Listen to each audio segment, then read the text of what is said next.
That is the round of applause I give you for joining 3C on the weekly live. How you doing, my beautiful movie peeps? Yeah, we get it, bro. We see the fit. Oh, I mean, that's not why I stood up. I was applauding you. I was honoring you, not showing off how good I look on the weekends.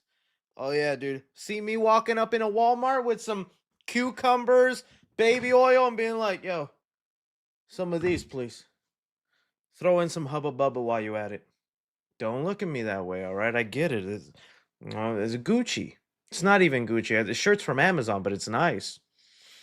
You're calling security? Okay, I'm leaving. Hello, my beautiful and wonderful movie peeps. It is so nice to see your faces. Oh, we've got so much wonderful brain rot in the chat already. 6-7, 6-7. Papa Chris. That's how I felt. I felt the chain, the glasses, the fresh fade cut. I said, I'm not 3C today. I'm Poppy 3C. I'm Poppy 3C. This is one of those days where you're feeling yourself a little bit. And well, it's always good to embrace oneself, okay? Even if you're not as good looking as other people, you gotta just pretend. Because when you pretend and you fake it, you make it. Take a look at me. I'm the proof. All right, let's get into talking about some of this movie news stuff. We got a lot of fun stuff to discuss here today. Well, actually, we got to prepare for a funeral. Funko is looking to be dying. We're going to be looking at that. We got all the popcorn buckets for Five Nights at Freddy's 2 that got announced. We're going to be looking at which ones we're picking up. We have Orphan 3 actually started filming. I want to discuss a little bit about what we can expect from that movie. I just added this right before going live. There was another update with Sonic 4 that I wanted to discuss here because it does sound interesting. Dynamic Duo. There are some really interesting updates, things we did not know about the movie beforehand that kind of are blowing my mind a little bit that I'm like, all right, this is so fascinating. Alan Ritchson talks about what his DC role is going to be. That's pretty fun. And going to talk about the first 5 minutes of Stranger Things Season 5 because your boy decided to rewatch Stranger Things just to prepare, and yo, I forgot how good that show is, man. That thing was popping. I was watching the show already knowing what is to come, and I was like, baby, hit play on the next episode. I gotta see what happens to this Will kid. I know what happens to this Will kid. He gay.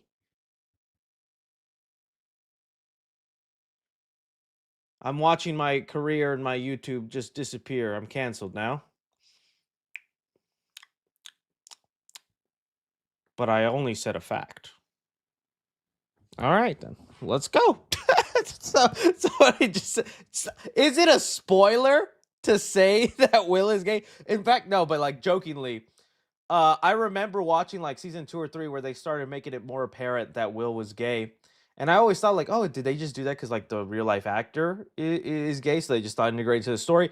From episode 1, the mom is like, they bully my boy and call him queer. I was like, oh, they knew it was going to be like that from the beginning. There's a lot of stuff watching now on replay that I'm catching that I was like, I completely forgot about this and I cannot wait to see how it all comes full circle. Kind of insane. Kind of insane. All right. Someone said you smoke too much. I don't even smoke, buddy. I don't sip on the devil's pipe. Not for me, boy. I've already talked about it before. My nasty habit is energy drinks, and I needs to still cut them because I had a really good 3-month sober streak where I didn't touch an energy drink for 3 months. And then I got back on my BS, but I feel so. I was actually sipping on a Monster right before this live, man. Don't look at me. Don't look at me. Oh man. So yeah, I know. It's funny. It's 400 milligrams caffeine every day. That's your limit as a human. I've looked it up. I think I consume about 200, but even then, heart palpitations and things that make me go, yeah, I shouldn't be drinking these. This is all going to be crazy when I actually get a heart attack from these. And it's like he kept saying he shouldn't, but he kept doing it. Everybody's going to like just clip these moments for when it finally happens. You shouldn't joke about it, but man, it's going to happen or something, right? You look like a teacher, Chris. Now, class, turn to pages 6, 7. No! No! The whole class. 6, 7. Ah! Ah!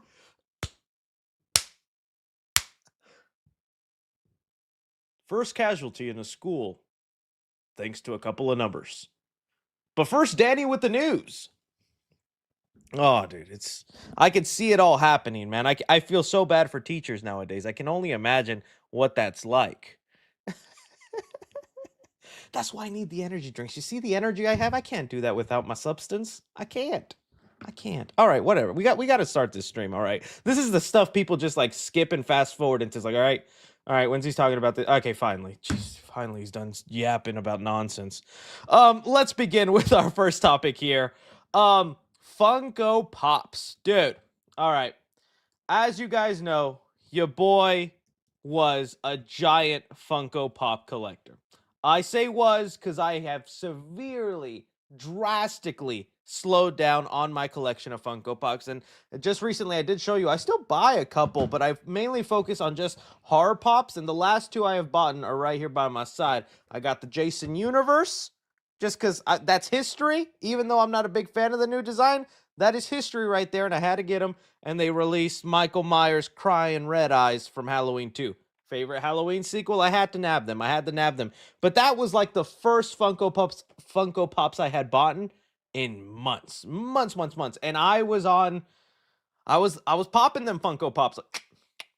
Oh, dude, it was like 5 a week. It was pretty sad if I look back on it now. And in fact, here I'll just have my Funko Pop collection video playing in the background for you guys. Funko 3C, so you can see how insane I got with it all.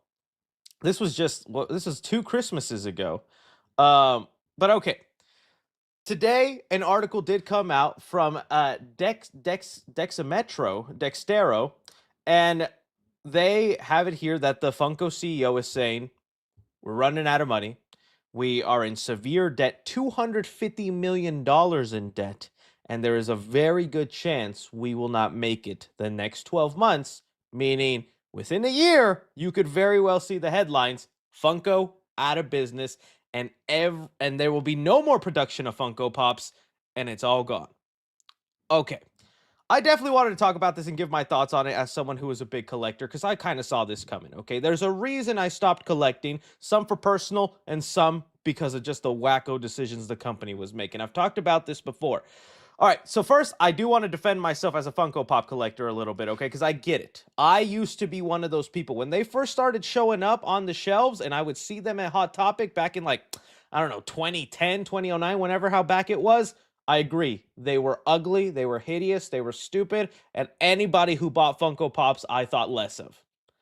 But then they started actually getting pretty detailed with the Pops, and they started expanding to different fandoms where you could hate a Funko Pop, but eventually, they would make a Funko Pop of your favorite fandom, and you wouldn't resist. I mean, Predator is out this weekend, Predator Badlands.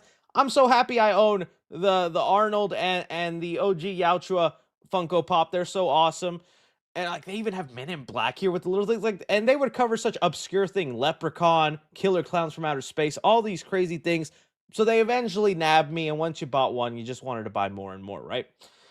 And again, I feel like for little things, they started having a lot of detail. Now, where they really started to mess up is during COVID. Because of production and the way things were headed and so many things were halted, they just kind of like stopped making new Funko Pops for like a good period of time. They just kept repeating the same pop figure over and over, but in like chrome color, in silver edition, in camo edition, and like you would have like 10 variations, not even 10, you'd have like 50 variations of a Pikachu Funko Pop, and you're like, yo, can I get some other Pokemon? I can't keep collecting the same Pokemon over and over, dude. Give me something new. Then the thing that pissed me off the most and was like the first thing that made me go, I'm done, I'm leaving you Funko Pops, was the NFT Funko Pops. These weren't just virtual Funko Pops. No, it wasn't like a made-up Funko Pop. You know, remember when NFTs were a thing and everybody swore up and down, NFTs are the future? I'm so glad we're done with that. Oh, I'm glad that's in the past. I know there's probably still people out there, but whatever. They would make you buy NFT trading cards of Funko Pops, and if you landed a rare card, you could then trade that in for an actual physical Funko Pop. And they actually like were making really cool pops I desperately wanted, but I could only get them if I got myself a crypto wallet, which you think that's easy. No, I gave up trying to figure out crypto wallet. I gave up trying to figure out how to do all that and buy these things. It was such a complicated process. I know I'm getting older every year, but it should not have been that hard to like figure out how to buy a piece of plastic online, man. And then even then, since they were in such limited quantities, like these Looney Tunes ones, I wanted so badly. You know, like Foghorn Leghorn, Yosemite Sam, Roadrunner. Like these are not pops that they made. These are only NFT exclusives. Even the Dark Knight were oh, dude, like I wanted the Dark Knight Funko Pop so badly. Look at them. They made Harvey Dent Toothface. They made Bane, Scarecrow. And again, they're only available through this NFT process. And if you want them, oh boy, you're going to have to pay. Let's see how much this one is on eBay. $850. Oh, if I don't slap you in your Funko Pop mama face, dude. Like, what is this? Look at these prices for these rare NFT Funko Pops. 400, 370, just outrageous. No. I'm ashamed to admit the most I probably ever paid for a Funko Pop was 150. Hey, man. Hey. Don't look at me like that. Some people go down the corner and give little Sally 150. I gave 150 to a random stranger on eBay for a piece of plastic. My hobby is not hurting anybody, okay? So it was just like, it was getting, so that was like straw number one. And then two, they just like, again, they were not, dude, you know, they have Ben 10 Funko Pop. Out of all the Ben 10 characters, think right now, out of all the Ben 10 characters, the aliens and all that stuff that exists, which Ben 10 character would you think, oh, that's definitely the first Funko Pop? Oh, that's definitely already out there. Well, let me show you. Let me show you. Let me show you this madness they got going on. The only actual available, aside from Ben Tennyson, that I guess is available now, was Swampfire. Not all the other cool OG Ben 10 figures, not even Ben Tennyson himself, Gwendolyn, the grandpa. No, they said, let's kick things off with Swampfire. Then, like 2 years later, I don't know how long it was years later, then let's make Ben 10 the actual main character. And then never make the rest of them. But let's do it in our soda pop form, because that's definitely what we want to push. Is insanity, guys. Like you guys don't know. It's okay. No hate to Swampfire. I'm sure he's a cool one, but out of all the ones, he should not have been the one and only Ben 10 pup. All right. So, all right. I'm getting sidetracked here, but I'm just saying. And so it was stuff like that that was pissing me off and whatnot. But now they're done things where they were trying to get away from Funko themselves and the original thing that got people collecting and going, and they started going with littler things. And then this is where they started doing Funko itty bitty. Had a girl in high school call me that, huh? And they started doing this thing. Funko Pops that are like half an inch tall, and I don't get it. What? Why? They started even doing itty bitty little frames and all these different variations. It was time for me to cut the cord. It was time for me to finally look at myself in the mirror and face the music for the years. Because, you know, you guys remember on the channel, I was champion. I had a Funko Pop for every news story. Oh, we're talking Batman? Boss, Batman Funko Pop. Oh, we're talking Spider-Man? Boss, Chucky? Boss. I had a Funko Pop for anything and everything we were talking about. I loved it. And with that, it came the comments. The comments that were like, oh, you would be a Funko Pop collector. You look like you sniff feet and buy Funko Pops. One of those was true. I don't sniff feet. Not flexible enough. Not like I haven't tried. So that really sucks. That's the downfall it came. But it's about time. And the real number one thing that made me cut off from Funko entirely was an issue of space. Okay.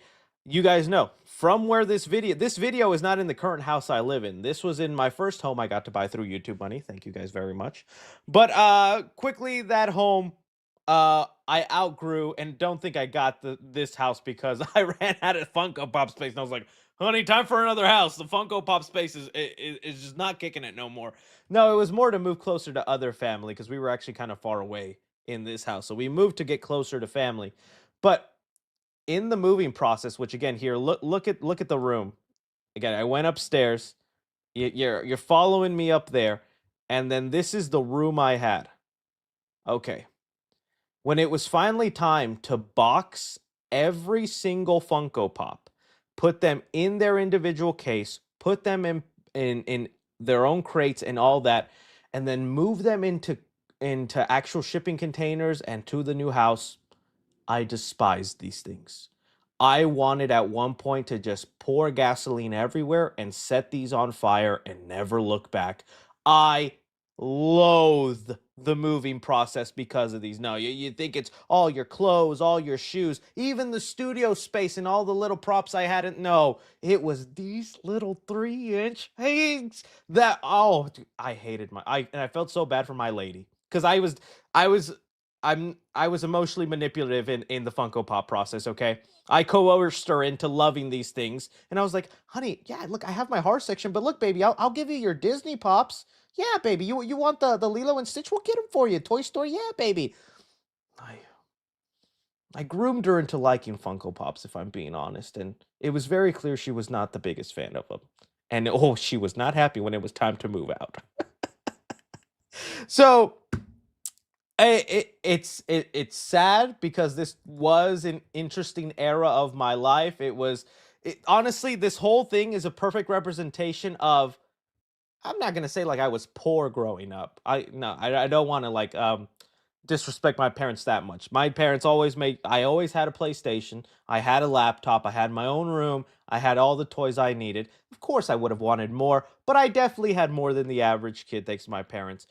But I didn't have everything I wanted. So whenever YouTube kicked off and I had this abundance of wealth I didn't know what to do with, instead of going into stocks or buying property or doing something smart with it, I said, Funko Pops.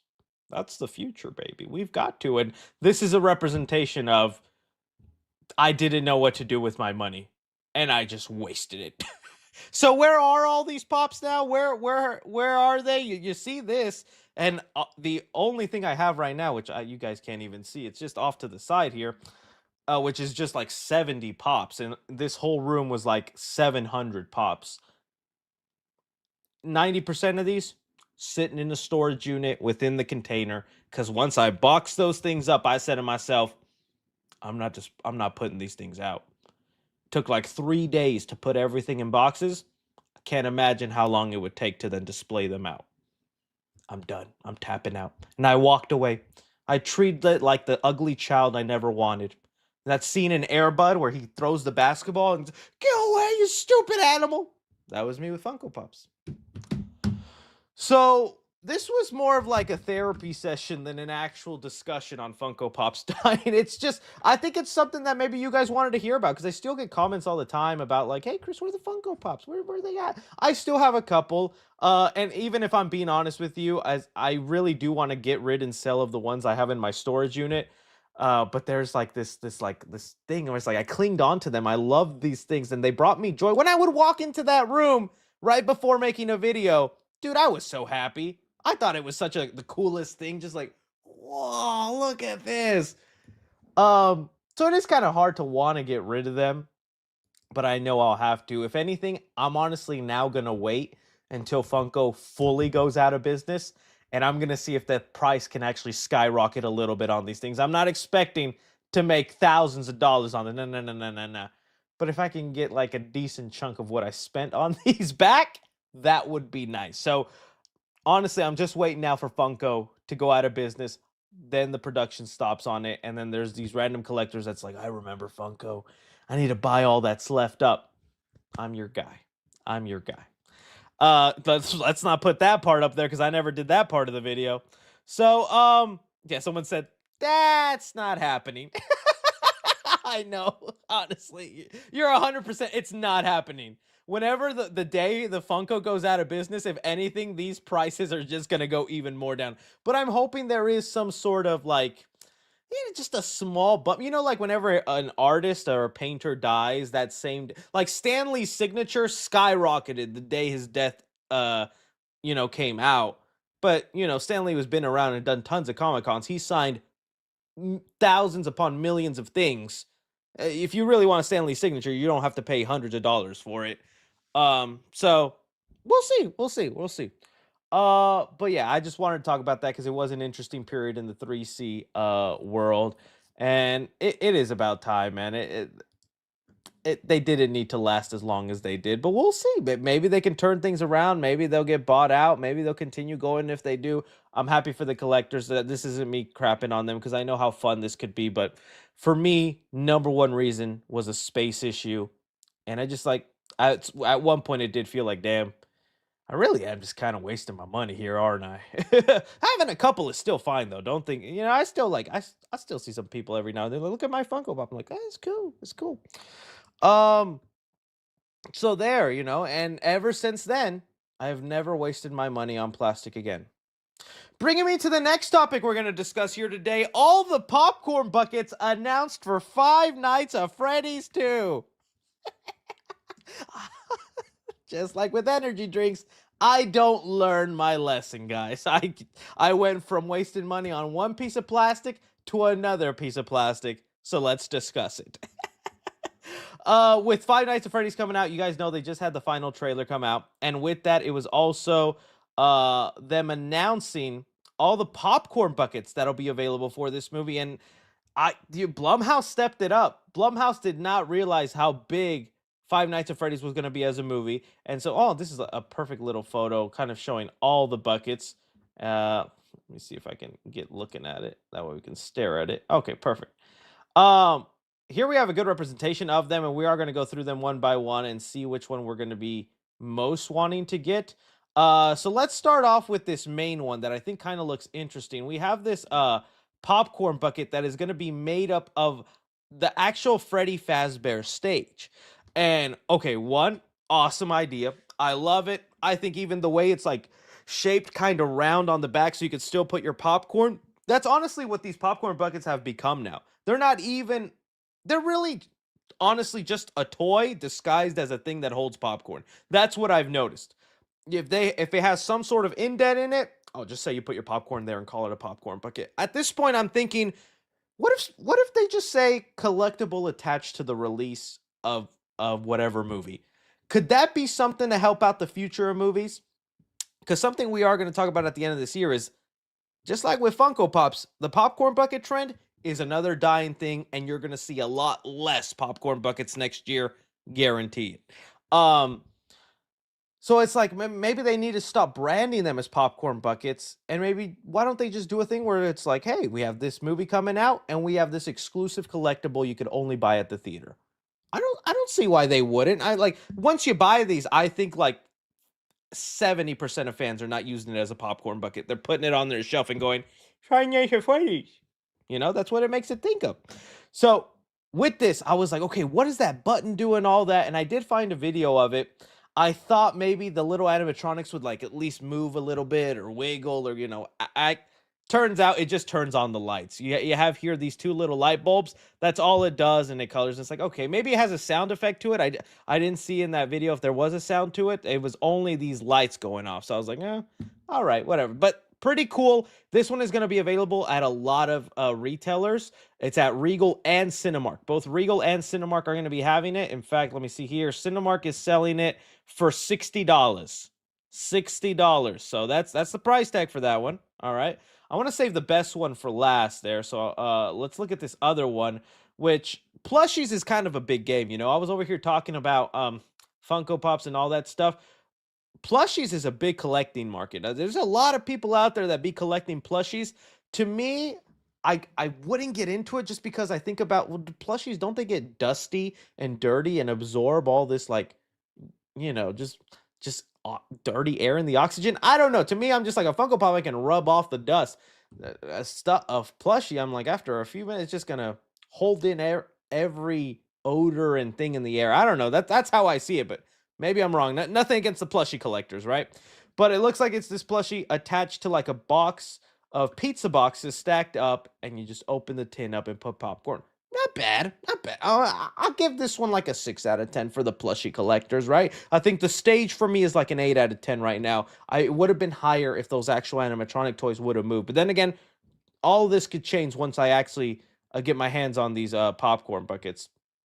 From there, this is an exclusive one, so I did want to tell you guys about it. This one is only through Fandango. Hopefully they haven't sold out yet because it has been a couple of days since this was announced. But if you buy a ticket for Five Nights at Freddy's 2 through Fandango, this website, you can then pre-order this popcorn bucket, which is of the Speak and Spell, the Fast Talker, which is going to be the thing that Abby uses to talk to her dead, or who she thinks is her dead friends from the first movie and whatnot.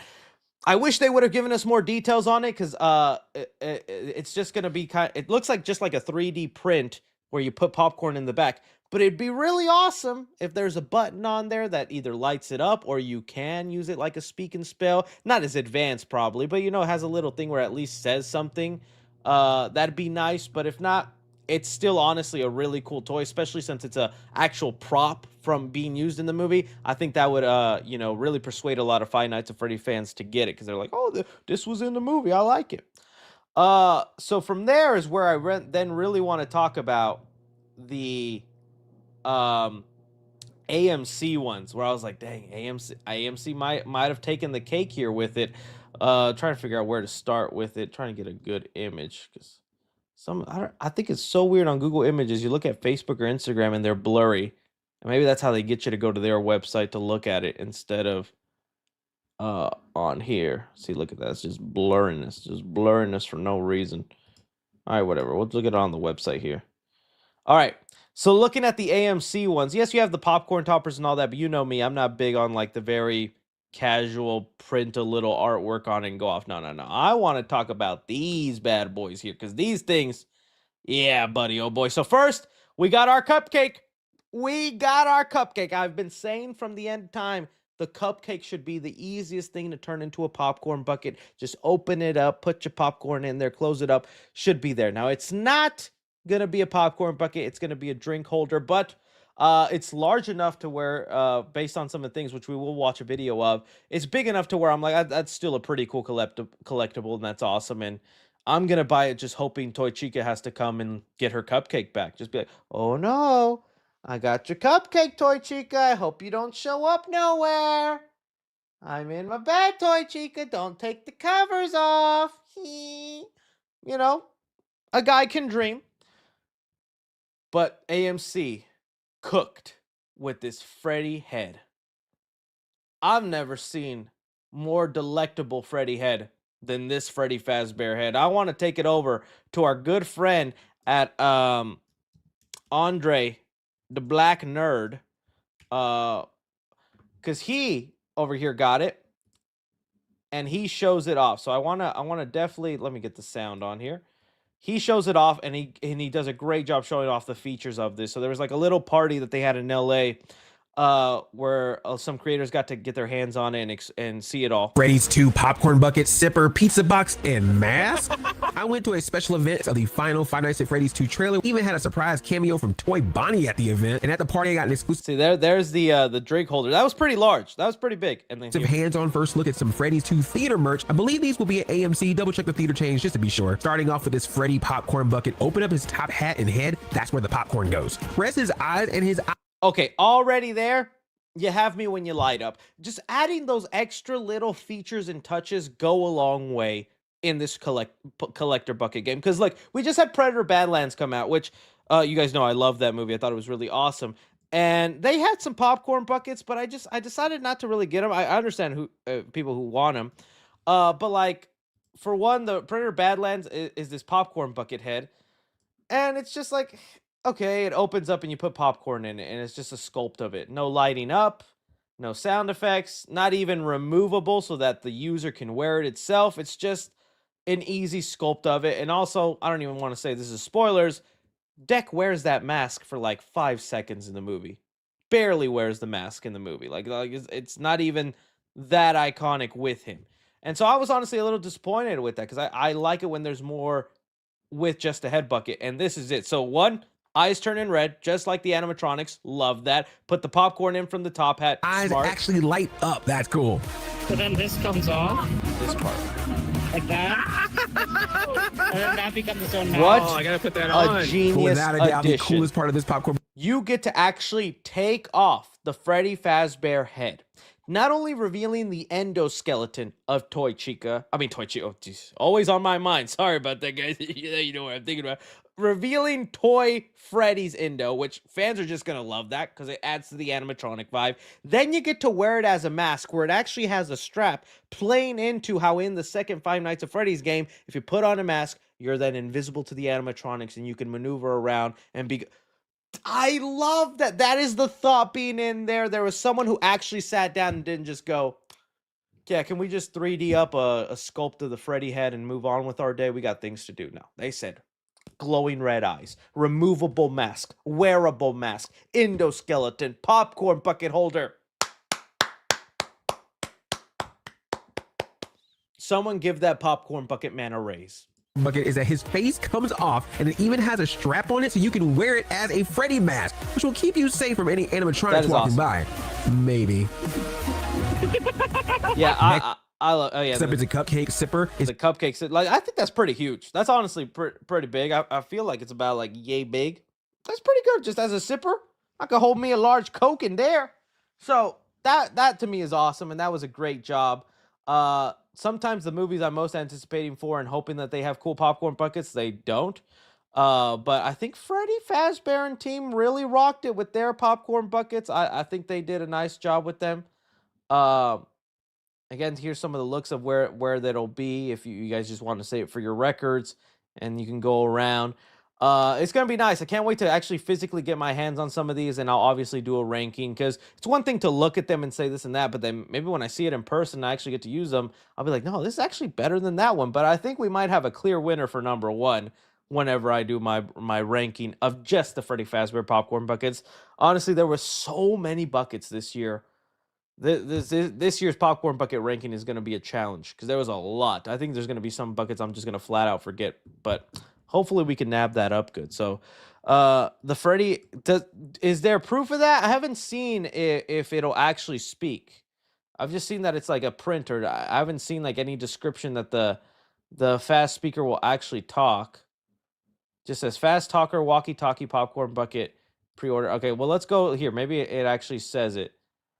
It just says one fast talker LED popcorn bucket. So it will light up. Looks like it does light up based on this here if you do that. But the fast talker fright buckle bundle is non-negotiable. Popcorn bucket, nah.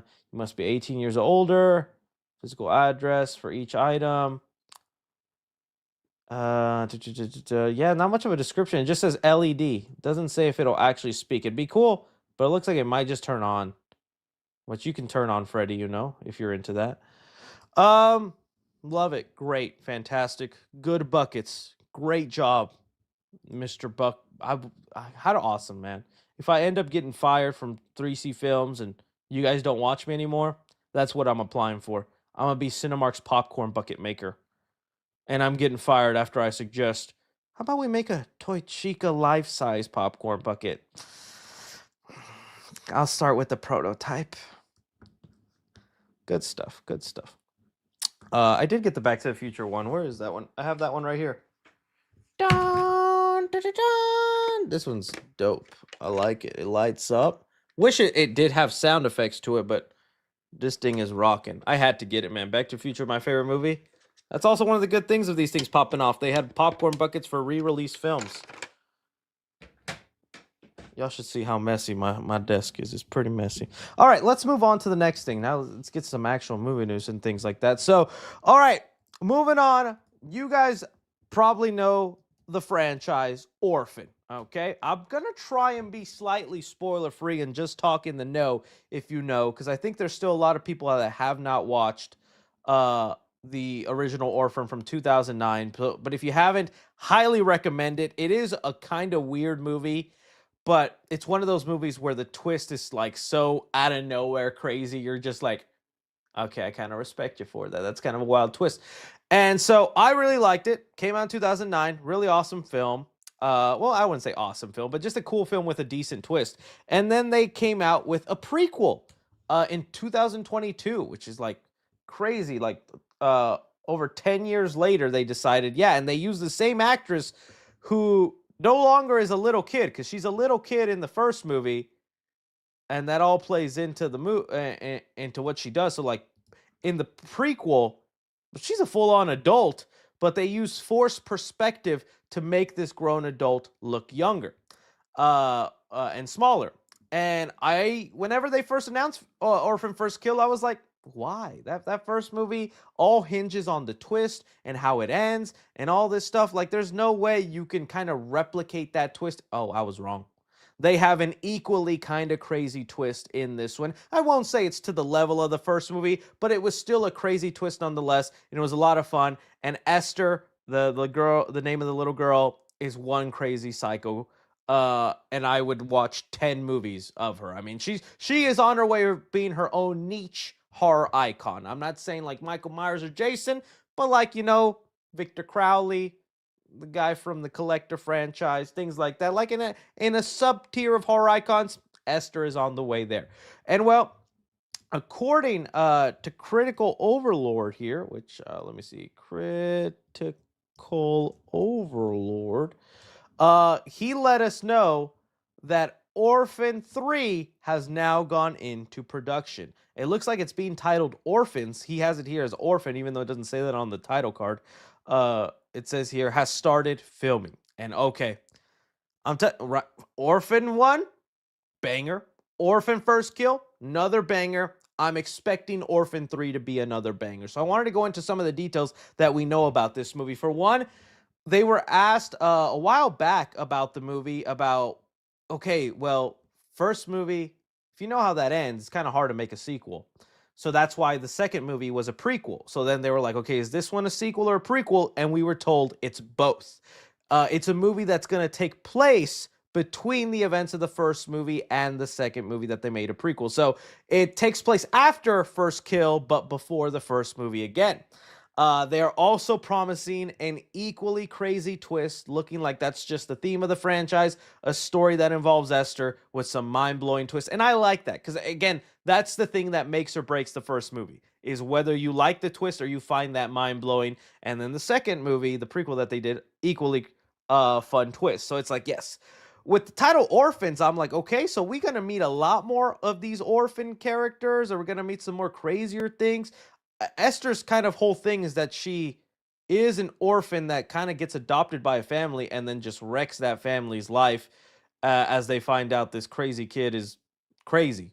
Um, so I think that's all fun in there. Someone said Goonifus. I don't even know if that works. Goonifus, orphans in space. Now that'd be crazy. Now that she's having a baby. Oh, now that'd be wild. That'd be wild. I'm thinking maybe she meets somebody because at the start of First Kill, we meet Esther in like an insane asylum. So I'd honestly like some stories in there, or maybe she just spent some time in an actual orphanage, and then instead of getting adopted by a family, the whole movie is her just messing with other little kids at an orphanage. I think that could be crazy. That could be fun.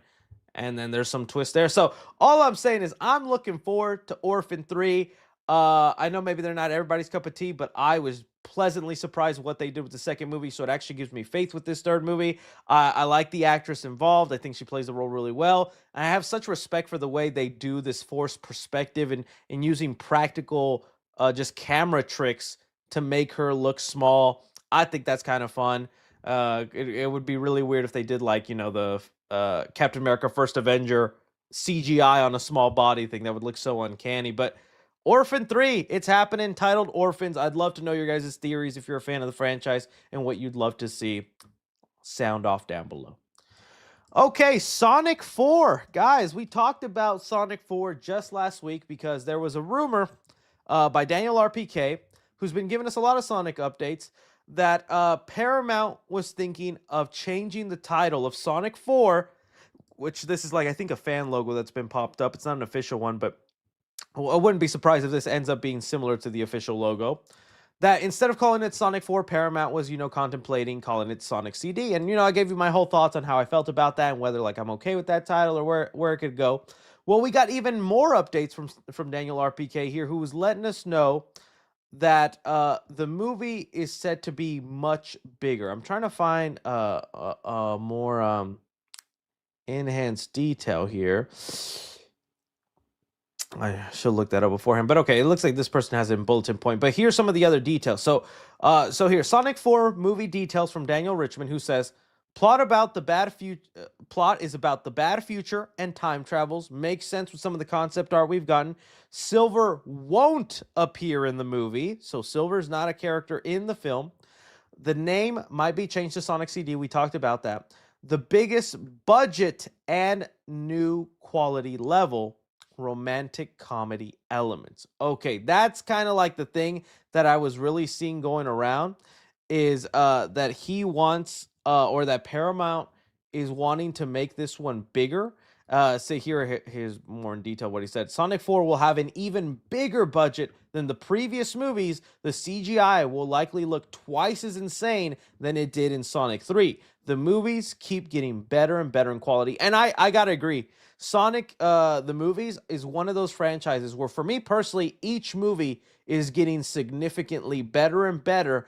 And not just in like its story and where they're headed, but VFX wise. Every time a new Sonic trailer came out, whether it was Sonic 2 or Sonic 3, I was looking at that trailer going, why do the effects look so good? Why do all the details on the hairs and the fight scenes and the electricity and Sonic moving around, like, this looks so good compared to a lot of other CGI heavy movies? Like, the Sonic films have that down pretty well. And now to know Sonic 4 is going to go even crazier with it, I got to tell you, little bit surprised. Little bit surprised that they are going to go even a bigger budget. Now, don't misunderstand, twice as big budget. No, just a bigger budget, but trying to go twice as insane with what they've done. The reason I say I'm surprised is because Sonic 3, let me see what the box office was, made a decent amount. I don't know if you guys remember. So Sonic 3 at the box office made almost $500 million, which was awesome. But it was also, I remember when this movie was coming out and it was going up against Mufasa, the Lion King movie, and everybody was like talking about easy dub for Sonic. And then what happened? Mufasa got the last laugh, y'all. Mufasa worldwide got the last laugh and raced past Sonic. It was kind of insane when everyone was like, who's even going to see that Lion King chump?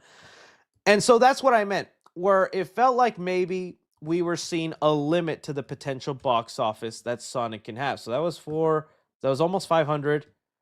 This one was 405. And it felt like maybe we were reaching a cap for how high this franchise goes. And again, put your love of Sonic fandom aside and realize, Sonic might never be a franchise that makes $1 billion movie. Could we maybe get there someday? Anything's possible, but I think even at this point in franchises, when you get to the 4th or 5th movie, you only really start seeing diminishing returns after that. That's not me being harsh or mean, that's just me being realistic. Once you get to movie 4 or 5, unless you do some really crazy out there thing, which, hey, maybe Sonic does, it really then starts to go down. So I honestly see like Sonic 3 being the peak of the box office, where I don't think we'll ever get that much higher. And Paramount was aware of that. But to see the report here says that no, they're willing to give it the bigger budget. They're willing to go crazier. And I guess Paramount is opening to see if maybe this isn't the cap and they can go higher. Another thing that I found interesting about that report is no Silver. Sonic Silver. So Silver is a character from the future, and if this movie is dealing with time travel in a bad future, like we saw from the concept art of Sonic 4 concept art, where it looks like they want to get Jim Carrey's Eggman back and do this kind of like messed up future where he's Emperor Eggman and he's got Metal Sonic by his side and he's holding a golden quill that gives him all this extra power. Dude, I'd love to see that movie. Hopefully they can get Jim Carrey back for that. But with all these time travel elements, you would expect, then they got to bring the time traveling hedgehog in there somehow. But, it's already kind of jam-packed. You're going to have to deal with Knuckles. You're going to have to deal with Tails. You have Sonic in there. I don't know if they'll bring in Shadow into the story. There's a possibility they might just do his spin-off instead. But then Amy, I feel like maybe they've tapped out and they're like, Silver is most likely the post-credit scene. Silver could be the result of them thinking they fix the timeline. They go on whatever adventure that stops Eggman and his evil plans, and this bad future no longer happens. But they still did some messing with time, and that results Silver into going back and being like, there's an even bigger threat we created, and we didn't even know it. And that's where you could bring in a character like Chaos or something like that, and maybe go away from Eggman. But hey, if they want to keep bringing Eggman and Jim Carrey every time, I'm not going to complain. But I am telling you, as a Jim Carrey fan, I am surprised every movie they tell us Jim Carrey's back. I'm like, what? Jim Carrey's back for the third movie, and he's playing two characters. What? Jim Carrey's back for the fourth movie, and he's playing an evil future version of himself. Dude, it is a blessing that Jim Carrey comes back every movie, dude, because he just does not do this. So, pretty cool. I like the idea and sound of it. I have no problem with Silver then not being a big character. I feel like then he would just be the obvious choice for the post-credit scene. But at that point, I feel like that's post-credit scenes that even general audiences will then start going, who the heck is that? He looks Silver. And then some Sonic fan just in his seat. Say that again? It's like, it was easy. Sonic 2 post-credit scene, Tails. People know who Tails is. Yeah, Knuckles in the third movie, and post-credit scene was Shadow. People know who Shadow is. Amy and Metal Sonic, I think, were teeter-tottering. And some people knew who these guys were, other people didn't. You throw in Silver as a post-credit scene, you can have a lot of people going, no, they're just Krabby Patty hedgehogs. They just come in any color. So it'd be interesting to see how many of them would be like, Silver! Because nothing is going to hit although I was pretty hyped when I saw Metal Sonic. But the Shadow post-credit scene, dude, I'll never forget being so hyped for that at the end of Sonic 2. But seeing Metal Sonic at the end of Sonic 3, being a big Metal Sonic fan, and wanting him as a bad guy for a long time, I was like, ah. So, we'll see what comes of it. We'll see what's awesome of it. But, someone said Emo Sonic. Well, what about Sonic.exe or whatever that's called? I have no idea what that is. It's an internet thing, right? Good stuff. So you guys let me know what you think about with these plot points and details, rumors for Sonic 4. You like it, you not like it, you let me know down below. Let's talk about dynamic duo in the DC. Okay, guys, so let me pull up some bookmarks I have here. Let me make sure it's no Sydney Sweeney stuff. All right. So as you guys know, we are getting this animated. It's a really interesting sounding movie. It's called Dynamic Duo. James Gunn announced it as one of the first films in his DC slate. It's technically an animated film, but it's an animated movie that uses a mixture of live action, stop motion, claymation, and traditional animation. And it's going to be a story about Dick Grayson Robin, the first Robin, and Jason Todd, the Robin that would become Red Hood, and them just kind of, I guess, brotherly bond, being under Batman's training, and just what goes about that. It's basically a movie that would focus in on the Robins, and I'm like, I want that. I want to see that so bad. But it's been kind of silent. But yesterday, we got some giant updates on it that I was kind of like taken back by, and it reveals some behind-the-scenes stuff that were kind of shocking me about this movie. So again, here's kind of like the animation they got going on. Like, you would think this is animated. No, this is just an actual robot prosthetic that they created that then they use in stop motion for the actual movie. I think that's kind of wild. Like, here's a side-by-side of like what it looks like. And it makes the movie feel like it's going to be very interesting to me. And here's again another like reel of what they do in their animation. You think so? Just envisioning Gotham and what all that's gonna look like, I'm so excited, dude. Like this art style is so unique, and I'm tired. I love the Spider-Verse style, but I'm tired of so many other animated movies copy the Spider-Verse style. This is the new thing to kind of set itself apart, and finally an animated film where we don't go, hey, that's just like Spider-Verse. They copied Spider-Verse, guys. So with that, then let's get on to the update. For one, they made an announcement. I can explain. They made an announcement where they said you can audition. Uh, Let me actually explain right now because some won't know. I bookmarked that last stream as a joke, and then I never undid the bookmark. Okay, that's the explanation. All right, so chill. All right, chill. You can go back to last week's stream. I did it as a joke, and I completely forgot. Oh man, I'm not okay. Let's move on. They had here for dynamic duo. Let's see here. Dynamic duo auditions. This is how it first came up. So you can actually audition for the movie.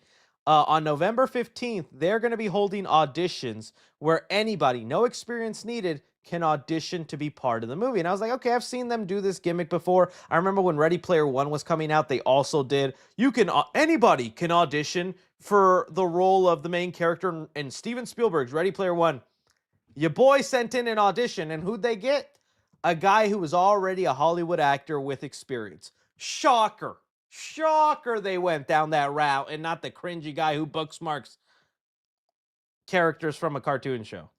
All right? So that's cool and all. But then there was more announcements attached to this that really opened my eyes. Okay, so for one, let me see if I can go into it here. We had this one. This one was crazy.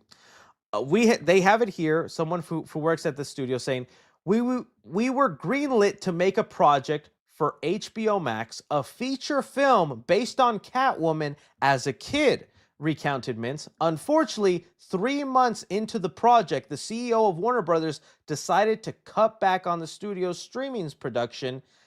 He canceled 42 projects, including ours, said Mintz. Okay, I'm going to stop right there. We did not know this. We did not know Swaybox in this studio were actually working on an animated DC movie before this dynamic duo one that got announced with James Gunn. They were going to make a Catwoman origin movie with her as a kid, which, got to be honest, I'm not going to lie and say I would have loved to have seen that. But, I mean, here's what her costume would have looked like as a kid. And we also got other photos of, let me see if I can find it. I got to look it up here. We also got other photos of what the actual set in Gotham would have looked like. And I'm like, it gives you an idea of what it's going to look like whenever they do the Robin movie. Here we go. Look at these sets, dude. I love movie magic and how this is done. Was parts of Gotham that they were building, constructing, painting. The stop motion is setting up the cameras. They got here a big old car that they were rigging going into some sort of area within Gotham. This was all looking to be part of the Catwoman movie. And here you have a map and a little Catwoman years there. And okay, that's kind of surprising because the only thing we had heard about before is this Robin movie. It's like they were making a Catwoman, and it was one of the films that got canceled the same way Scooby-Doo Holiday Haunt and the Batgirl movie got canceled. There was another DC movie that got canceled we didn't know about that was this film. And so what saved them and led them to this Robin movie? Well, let me continue reading, boys and girls.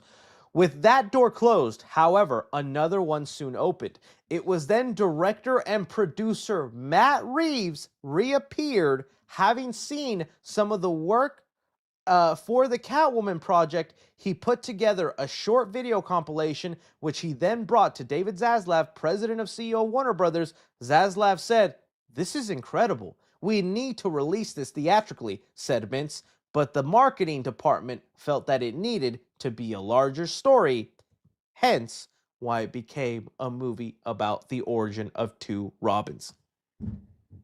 Matt Reeves is the reason we're getting dynamic duo? What? I'm over here thinking James Gunn greenlit this movie because he wanted to do something different and innovative with the DC brand and bring us some animated project we had never seen done before. Little did I know, we can thank the man himself, Matt Reeves, for having this project be brought to life and giving us what hopefully is going to be an awesome movie. Dude, it makes me more and more believe that Matt Reeves is like the secret Kevin Feige for Batman content. I still know James Gunn is in charge, and I'm not trying to bring up rumors of a merger and do all that stuff. I get it. That's tiresome, that's done. But, okay, don't you find this suspicious? Isn't this suspicious? Look at every Batman project made in the last couple years. The Batman, Matt Reeves projects. The Penguin, Matt Reeves produced projects. The animated Cape Crusader project, Matt Reeves produced project. The Clayface DCU movie, Matt Reeves produced project.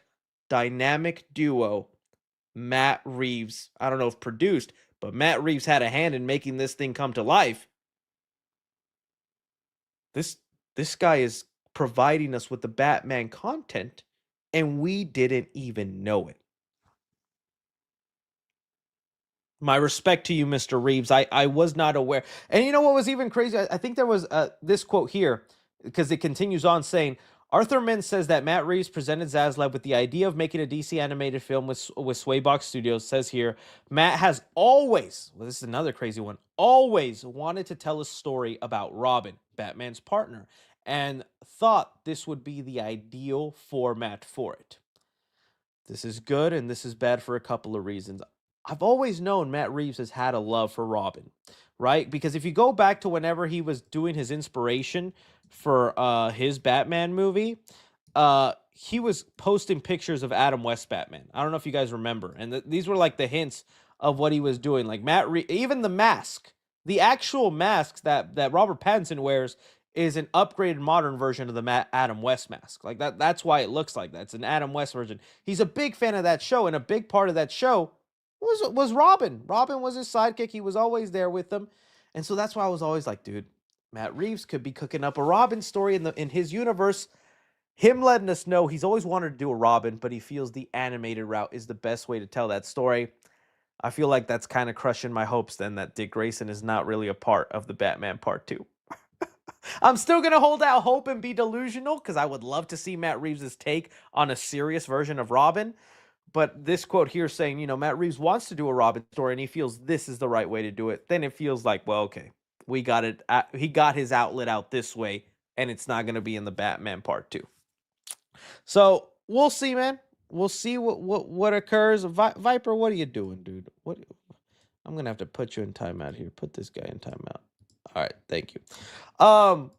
But I was just fascinated and blown away by that. We still have yet then to see more, and we'll see what happens with this audition. You bet your boy I'm going to be auditioning. I wonder what role it's for. I hope it's not just like a random thug, like in the Arkham games, who just like, the bats, eh? I got to go to my son's ballerina class, eh? Yeah, I know. Hope I don't get hit by the bats. That's going to be my audition. Maybe he wants a Batman. I would love to play. I'm not wearing hockey pads. Robin, get me my Kindle. Selena Kyle posted her novel. I gotta see what she said about me. Alfred! Oh, they're gonna hire me. They're gonna hire me in a heartbeat. I can feel it. I can feel it. But you guys let me know. I was blown away by that dynamic duo update. I did not know Matt Reeves is the reason we got that film. Sticking on the DC Universe updates, Alan Ritchson, we have known he's been the #1 fan choice for Batman, which I can understand it. Big, beefy, strong guy with all those muscles. And if you look at the show Jack Reacher, he's got a very determined demeanor about him that it's like, yeah, he could maybe play a Batman. I'm not saying I'd want him, but I wouldn't be upset if it was him. That's my take on it. But he's already told us before in previous interviews, he talked to James Gunn, and he said it looks like it won't be Batman, but they do have an idea for him to play someone in the DCU. Well, he gave us more details on who this someone might be, so I'm going to read them here for you, and we can guesstimate who it was. Alan Ritchson says he's in talks for a messier role in the DCU. I described to them the kind of personality that I want to play and what that would mean to their world. And I think it's something everybody wants to see right now over there. I want to play somebody a little dirtier than your typical clean-cut protagonist. All right. That honestly could be anybody. I mean, honestly, that could even be Batman if you wanted to, right? Batman isn't always clean and cut. He plays a little dirty sometimes. So, but we know it's not Batman. But it lets us, start to estimate then. To me, it definitely sounds like a villain role, if not an anti-hero role. Someone of like the Punisher and or Deadpool. I know those are Marvel characters, but I'm just, speaking in those terms. So, okay, going to my mind about who immediately comes to head about like, okay, who could Alan Ritchson be? I don't know why the first person in the chat is spamming it. The chat is spamming it. Dude, I'm thinking Deathstroke, right? Deathstroke could be played by Alan Ritchson. I would honestly like that. Slade Wilson, I think he could honestly be really cool in that role. I don't know if there's any other giant major requirements of it, but dude, Deathstroke is a character that I feel has yet to be done real justice in live action media.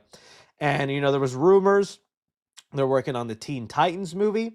I know people really lately think of Deathstroke as a Batman villain, mainly because of that one really cool fight scene in the Batman Origins game.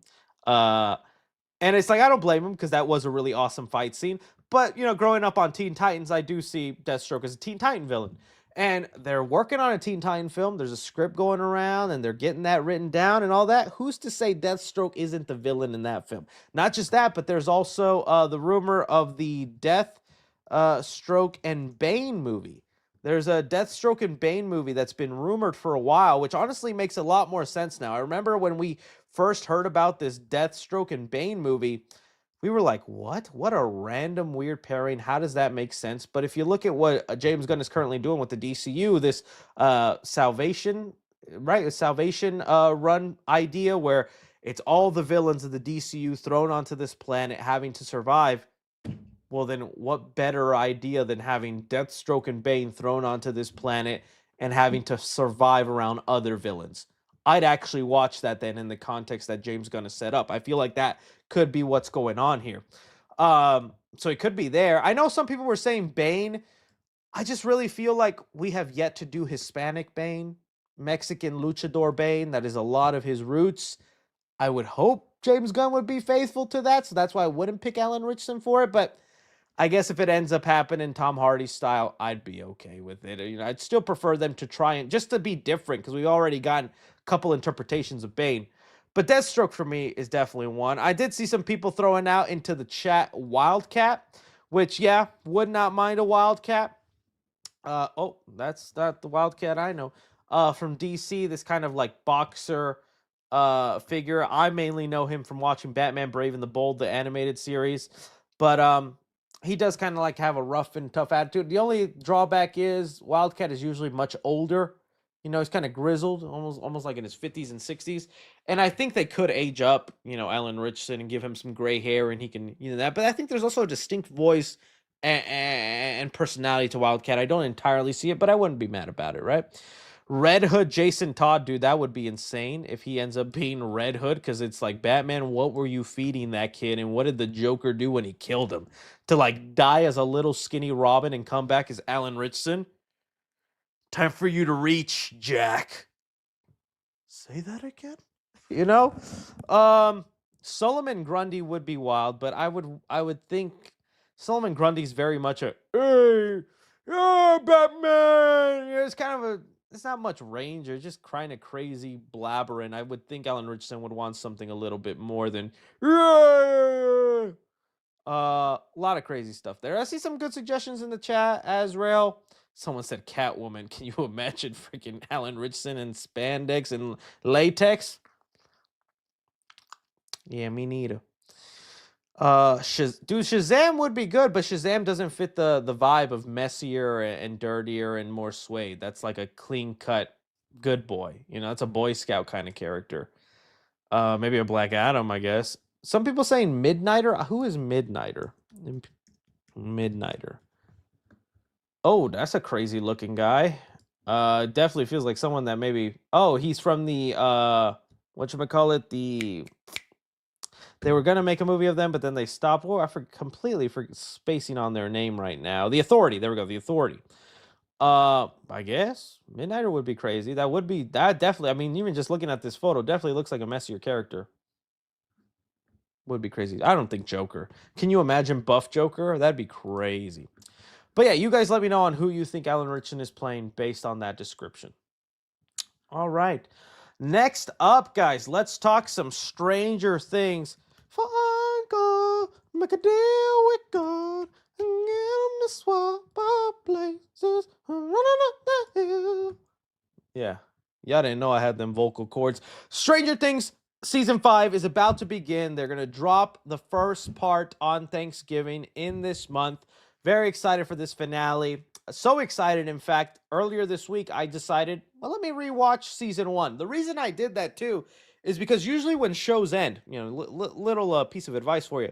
Whenever shows are coming to an end, it's always, I think, best to go back and rewatch the first season, because I tend to see creatives and storytellers want to come back full circle with things that they've set up from the first season. So although there's a lot of things that happen in season 2, 3, and 4 that are really awesome, and even these first 5 minutes perfectly prove it, I think the goal is also to go back to the mysteries of the first season, close those chapters, and go full circle with everything. So that's kind of why I wanted to go back and watch season 1, because I'm thinking a lot of things that happen there are going to be paralleled and come to a close in this final season. And no better to prove me right on that than them deciding to release the first 5 minutes of season 5, episode 1. And it finally answers a question that fans have been wondering about with the show. What was Will Byers doing in the Upside Down for a whole week? How was he surviving? What was he going about? And this was great. Again, it even hits better because I literally just, okay, let me say so. I'm thinking about maybe continuing on my rewatch with Stranger Things. I was gonna just watch season 1 and then like watch recaps of 2, 3, and 4, because they're kind of a commitment. Maybe not 2 and 3 so much, but once you get to season 4 and the episodes are an hour and 30 minutes long, you're just like, I gotta shower eventually, Stranger Things. I gotta do something with my life. I can't just be binging movies. Like, that's wild that they eventually did that, right? So I'm honestly so into season 1, and I forgot how great it was that I'm like, maybe I'll do like reviews of each season leading up to the final season, because I'm like, I was watching season 1, and I'm like, well, dude, this show rocks. And I was like in that binge mode. I was like, play the next episode, play the next episode. I was like, it's so well paced. The mystery's good, and watching it, knowing where things end up and where characters go, it gives you that extra added insight. So all good stuff there. But seeing this here, seeing Will, first off, he's singing the song that that was shown to him from his brother. Dude, I can't sing it right now in my mind. It just what was it? Yeah, the song right there, what was it? Should I stay or should I go? I'm like, okay, that's all tying it back in there. What surprised me is how much the detail they went into, because Will here is obviously being attacked by a Demogorgon, and bro does a thing I never expected Will to do. Let me show y'all right here. So loud, so loud. I'm so sorry. I just bursted some eardrums. Bro pulled out the shoddy. Bro, he pulled out the shoddy and gave that Demogorgon. I was watching it going, how did this boy survive in the Upside Down for an entire week? Little did I know, little 7, 8-year-old Will Byers is freaking John Wick, and we never knew it, guys. This guy not only busted out the shoddy, he then running up that hill, and gets to hit a tree that he proceeds to climb effortlessly, might I add. Just branch after branch after branch. Gym class, climbing that rope, struggle for this chubby kid. Will Byers, not even a struggle. Bro was moving. I was like, Will, what the heck? And then, even then, the Demogorgon's on his butt, coming at him, going up the tree and all that. And Will said, screw that. I've played Super Mario, buddy. I know what to do here. I'm jumping from this platform to the next. And he lands it. That bad. Bro, I cannot believe it. It's just so funny because the tone of the show has changed a little bit. Not in a bad way, but it's like they've gone more Hollywood with the show and the action scenes. There was no way they could have ever have shown this with the tone of season 1. The tone of season 1, although it's dealing with supernatural, all this weird stuff, is very grounded and treats the kids very realistically. To have had a scene where we actually see Will shotgun, jumping trees and all that, it feels so different. But it's okay. I don't mind it. I like this Hollywood approach. And all the VFX look great. All of this, of course, leading us to Vecna, Demogorgon taking him to Vecna. And Vecna was there the entire time. I like this added touch, though, of his hands still being pretty human-esque, and it looking like this was part of his plan all along, is to use Will as almost like a spy or a plant to then start making his way to the outside world. Again, this is something you would not have seen in season 1, but is becoming so used to. Is just like straight up tentacle going into the little kid's mouth and just going insane stuff, man. It's really creepy to see, and it lets you then it puts a lot of things in context, and so that's what I'm really looking forward to with this season is how it wraps up and tries to do close all these circles going into it. Uh, Crazy shot, by the way. And I know I saw some people complaining about this little kid actor not looking like Will. Guys, can we gotta move on. What are they supposed to do? Hop into their Hollywood time machine and put little Noah Schnapp in there and be like, all right, let's Big Daddy him into Small Daddy and put him in here for 5 minutes. It's a different kid, different actor. We all can live into the immersion, all right? I'm sorry he don't look exactly as Will Byers. But I thought it was a really cool opening, and I'm getting excited for it. It's making me uh I guess things I have to say for the review because I'm just gonna spill out all the things I'm thinking with watching season 1. But when watching season 1, I'm thinking to myself, dang, who is going to die? Who is gonna be the character at the end? Because I don't know if you guys knew, but when I was on the escape pod with the boys, I was talking about I think there's a high chance Will dies at the end of season 5. Like I just feel it. But watching season 1, I'm like so much of it is like finding Will. The motivations of the kids is like this friendship and this bond of like we gotta find Will, we gotta find Will, and they go through so much for Will. It would be kind of crazy then to have him die in the final season. So I'm like I'm going back on saying Will probably die in season 5 just because of how important unless it's like a friendship sacrifice kind of thing, right? It started with Will, it ends with Will. Maybe that's kind of like the full circle thing they wrap up here, which would be pretty sad, especially with everything the mom has gone through. Like my number one pick for a character that's gonna die is Steve Harrington. Uh, I'm watching season 1 and I'm like, dang, I forgot how much of a dick sometimes Steve could be. And again, going back to coming things full circle, I think Steve never really paid for those moments and those asshole outbursts. And he's had such a great arc of becoming such a lovable character. Where Steve is one of my favorite characters in the show. So it would definitely hit so hard if he ends up getting killed or having to sacrifice himself to save Dustin or something like that. But I don't know. To me, Steve is high on the list of probable deaths. I don't think any of the main kids die, man. I don't know. Like Dustin would definitely hurt, but he's such a little sweetheart. It would suck to see Dustin die. I don't know if Mike hitting and like Nancy has the relationship with I forget his name already. To me, such a forgettable character, if I'm being honest. Maybe some people like him. Stranger Things. Will's brother. What's his name? What's Will's brother's name? Jonathan. I would not mind if Jonathan dies. That way Nancy can be with Steve. I said what I said. Let the a-hole win. I know Jonathan is supposed to be the quiet kid, the good guy who's supposed to get the girl in the end. Now you know what? Let the jockey douche win. I said it. Let him have it for once. But I don't know, man. We'll see. We'll see how it all goes. I'm very excited for this. Let me know if you're interested in season by season reviews then. Because I am on like a binge watch right now.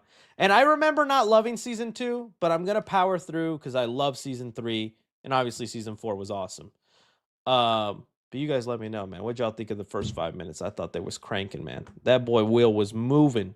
Running up that hill, Demogorgon tentacle in my mouth. And only Vecna make a deal with Will and get him to save the upside down. I'm trying, guys. I'm trying, man. I'm trying. All right. That was our final topic. Let's move on to your viewer submitted questions. All right. I think we have one that like slipped through the cracks. Let me go to that one. Oh no, that is our first question. Awesome. All right.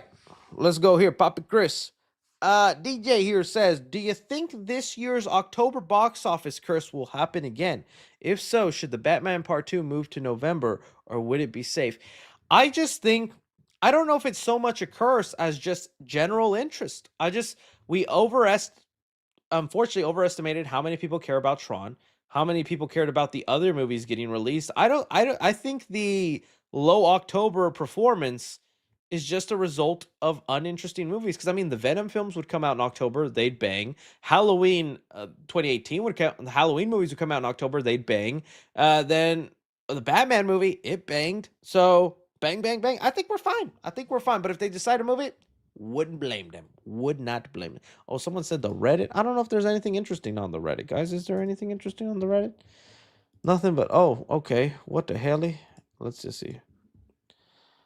Vecna went to Diddy and said, nah, I could do better. Okay, well, that's one reason not to go to the Reddit. Please, Chris, please. I Poppy, in slow motion in a high-pitched voice. I Poppy. That good? Which anime movie would you do a spoiler review on? What the heck? I think Chainsaw Man would probably be first. Not a bad choice, although seems kind of a safe choice. Oh, Sinner's alternate ending. Oh no, I'm the Klansman. Oh, please no, Michael B. Jordan. I didn't know. Oh, zesty looking 3C. Okay, what are we doing here? My nails ain't even like matching in shape. Come on now. Emo Popeye? What? Okay, let's just go to hot, because what is these newer posts? I'm going to watch Predator Badlands for the plot. This is spam, someone reported. Chris acting like Ian Hawke, Top Shagger from Alvin and the Chipmunks. Oh, hey. 'Tis a compliment, no? I never lose, Dave. I never lose. One day I got to review those Alvin Chipmunk movies.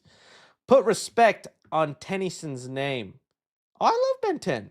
Not that version. I wouldn't put that. I'd put the OG Tennyson there. Put the OG Tennyson. Damn. What's cooking good looking? I told you. I was feeling my. That's why I said Poppy Tracy. I told you. Red Hat in the Angry Birds movies. Oh, he had a kid? Okay.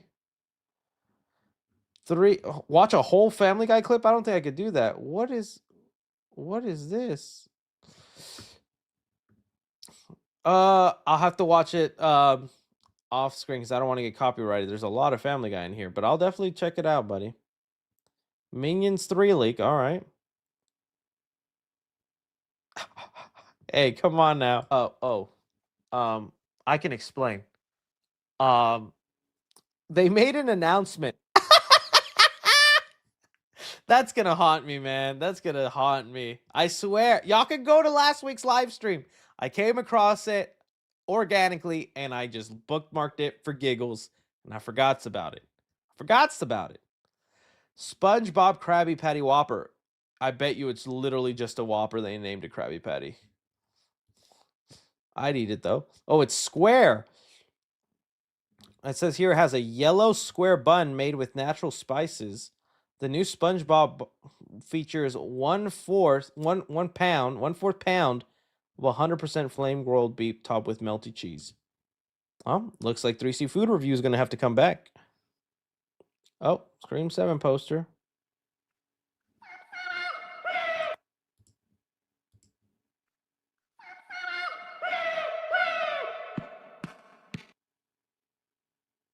Good stuff, man. Good stuff. Did again? Insanity. Emo. Oh my goodness. I think we're done. No fly list. What the chipmunks do?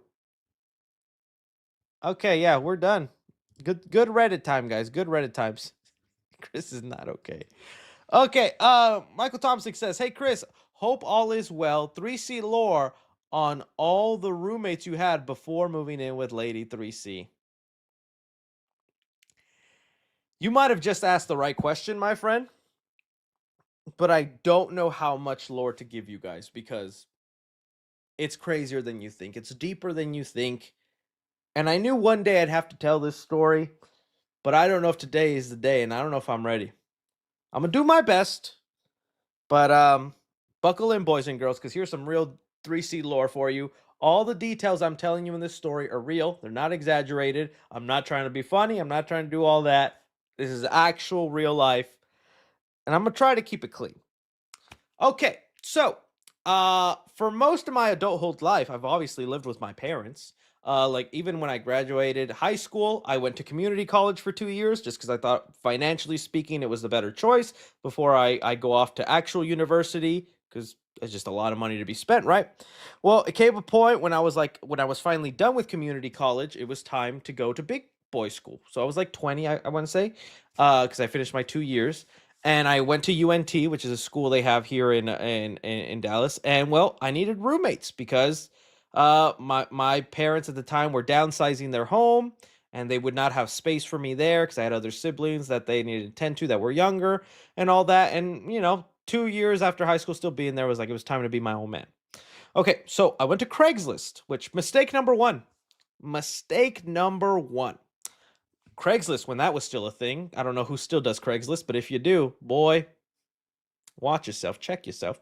Um, I went to Craigslist and I looked up roommate. I said, hey, young 20-year-old boy in need of a roommate would like it in the Denton, Texas area, going to UNT, hit me up. Within like 2 hours, I got a call. I got a reply, I got a response. And it was of two lesbians. Oh yeah, you didn't see that coming right there. And all right, let me tell you right now, and I'm not trying to stereotype, and again, I'm not trying to funny or exaggerate, but my mindset as a boy was not, oh yeah, baby, I'm gonna give me some of them. No, honestly, my mind was, oh, roommating with two girls, perfect. Girls are clean, girls are tidy. And since they're for the other side, there's not going to be any tension between us. I could be perfectly fine. I'd feel really weird, honestly, moving in with a strange guy. I'd rather move in with two girls who are already a couple. I'm like, this sounds perfect. I'm down. Let's do it. Yeah, it's great. And everything went fine. We met up at a mall just to like make sure we weren't crazy or serial killers. I thought their vibe was cool. They thought my vibe was cool. So then we moved in together. Um, and then the trouble started happening. Let me tell you something. I'm gonna be honest and I'm gonna be real with you. The first day I moved into this home, which was it was an apartment, but it was a two-story apartment. So there was two floors. The bottom floor was like the living room, the kitchen, and the top floor is the rooms. Their room, my room, and a bathroom.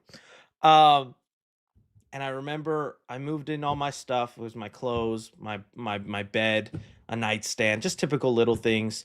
And it was my first time just like not living with a relative. And I'm 20. And it's kind of weird, but like at the 20, I was like, it's my first time not living with a relative. I cried, dude. I was sad. I was like, it felt weird. I was like, I'm not living with family. I'm living with strangers. I sat in that room, cried. And you know what I did? I got on my iPhone.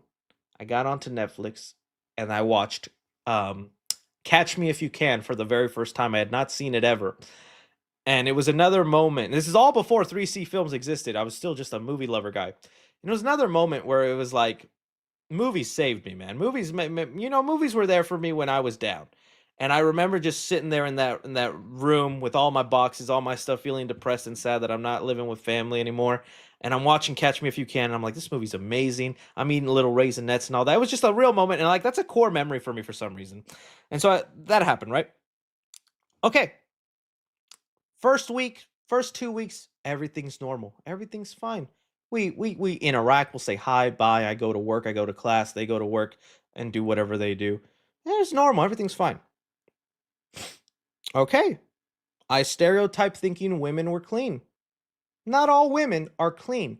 They were nasty, disgusting pigs. Okay? I say that nicely. They would not wash dishes. They would not throw away anything. And I'm not saying they wouldn't wash my dishes. It's not like I put a dish in there. I'd clean what was mine. Okay? If I made a big mess, I cleaned it. If I ate and from food, I washed my dish and I put it aside. They would not do that for their stuff. They would not. So pretty soon we would have, kind of a roach infestation because they weren't clean. And I was like, I thought women were clean, dude. I thought, what the hell? Second, I didn't know this at the time. Whenever I accepted the deal, they had a dog. They had like a white, almost Siberian husky looking dog, a husky. And that thing, this is not, I'm telling you the truth. That thing would poop in front of my door almost every day. It was like something out of a sitcom or a movie that you would do to get like a laugh from the audience. I would open my door and there would just be a big old piece of poop from that dog right there.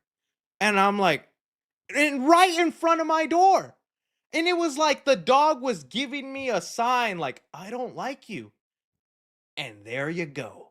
My proof that oh dude, honestly, they ruined me for dogs for a good year. Cuz after I was done with all this mess and I got together with my now lady, she had dogs. This is a whole different story, but it's a sidetrack. She had dogs, and when we moved in together, I told her you can't bring your dogs. I eventually gave in and let her bring her dogs. But that's how much those people made me hate dogs, because it wasn't only just the poop in front of my door. That dog would also go into my room and sleep on my bed. And so my bed would be covered in this white hair. I had black sheets. The white hair was everything. It's not even my dog. It's disgusting. And I'd be like, guys, I closed my door for a reason. Why do you guys, who opens it and lets their dog into my room? And they're like, oh, I guess he pushes the door open. I'm like, okay, yeah, the freaking Jurassic Park dog went and opens the door. And then I'm like, you guys, someone is letting him in my room to sleep on my bed or something, dude. Okay. And it only gets worse, guys. And so there was that going on. All that's happening. This is where I'm trying to keep it clean. They were a happy couple. They were an active couple. Couple times I'd leave my room to like go out to eat, meet up with friends, do something, and I'd clearly hear activity in their room. And I know what you're thinking. Oh boy, I wish I was there. I wish I was you, Chris, hearing all that tossing and fussing. You lucky dog, you don't sound so bad to me, getting a little poop and hearing some fun time. The thing I'm excluding, that I'm trying to be polite about, these are not like the lesbians you see on the corn sites, okay? It's not Miss Sydney Sweeney and frickin' Jenna Ortega, okay?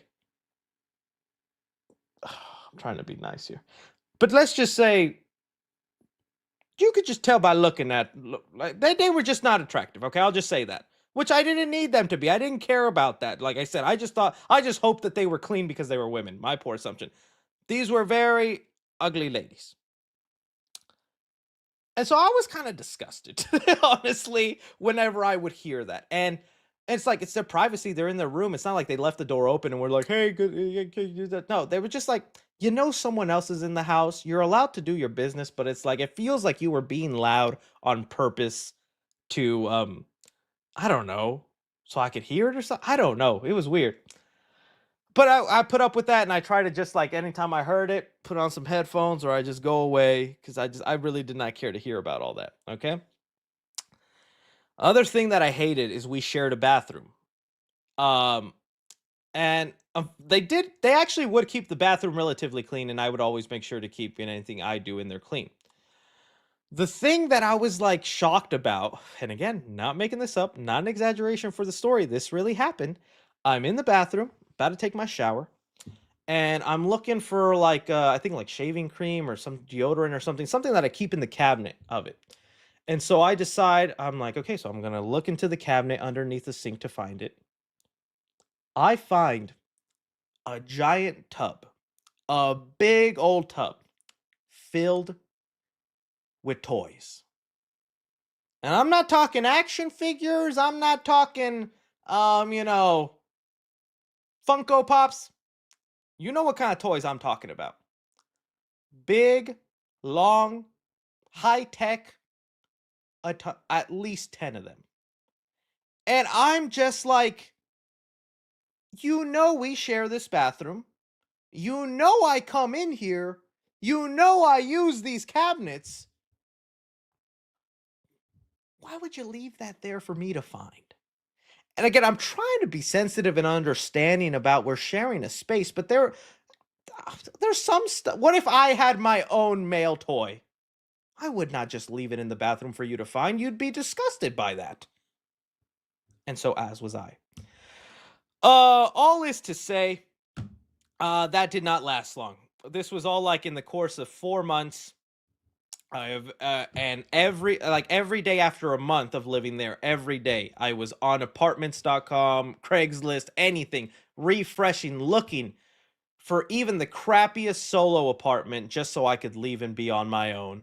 And boys and girls, let me tell you. Let me see here. 3C Films. And let me tell you, that's then what led me into the original 3C Film Studio. This right here is the studio apartment I found. Paid $500 a month for it back when that was acceptable rent and it's something I could afford on my own. Again, like I tell you, you're looking at my living room, my bedroom, my kitchen, all that was just all in one room. It was a studio and it was pretty crappy, but I made it work and I was happy because I lived by myself and didn't have to deal with other people. But man, it was one of the worst experiences living with somebody else. It made me never want to get roommates again. It made me just like totally change my mind on some things. I was just like, what happened, man? So that I knew someday I'd have to tell that story. I knew it'd be coming because it's a wild story I've told my friends in the past, but that was all real, man. It was wild. And it was so funny too because I didn't even tell them I moved. I just like they were like going out to I knew they would like on weekends they would go like out to clubs or something with friends. And so I like planned it to be like, Mom, Dad, 2 o'clock, you're bringing the U-Haul. And in one day we packed that thing and moved, blocked their numbers, blocked everything, lost all contact with them. And I just dipped. I wasn't on the lease. They were on the lease. We just had a gentleman's handshake agreement of I pay you and you let me live here. So yeah, it was some crazy lore. That was all real stuff, guys. It was insane.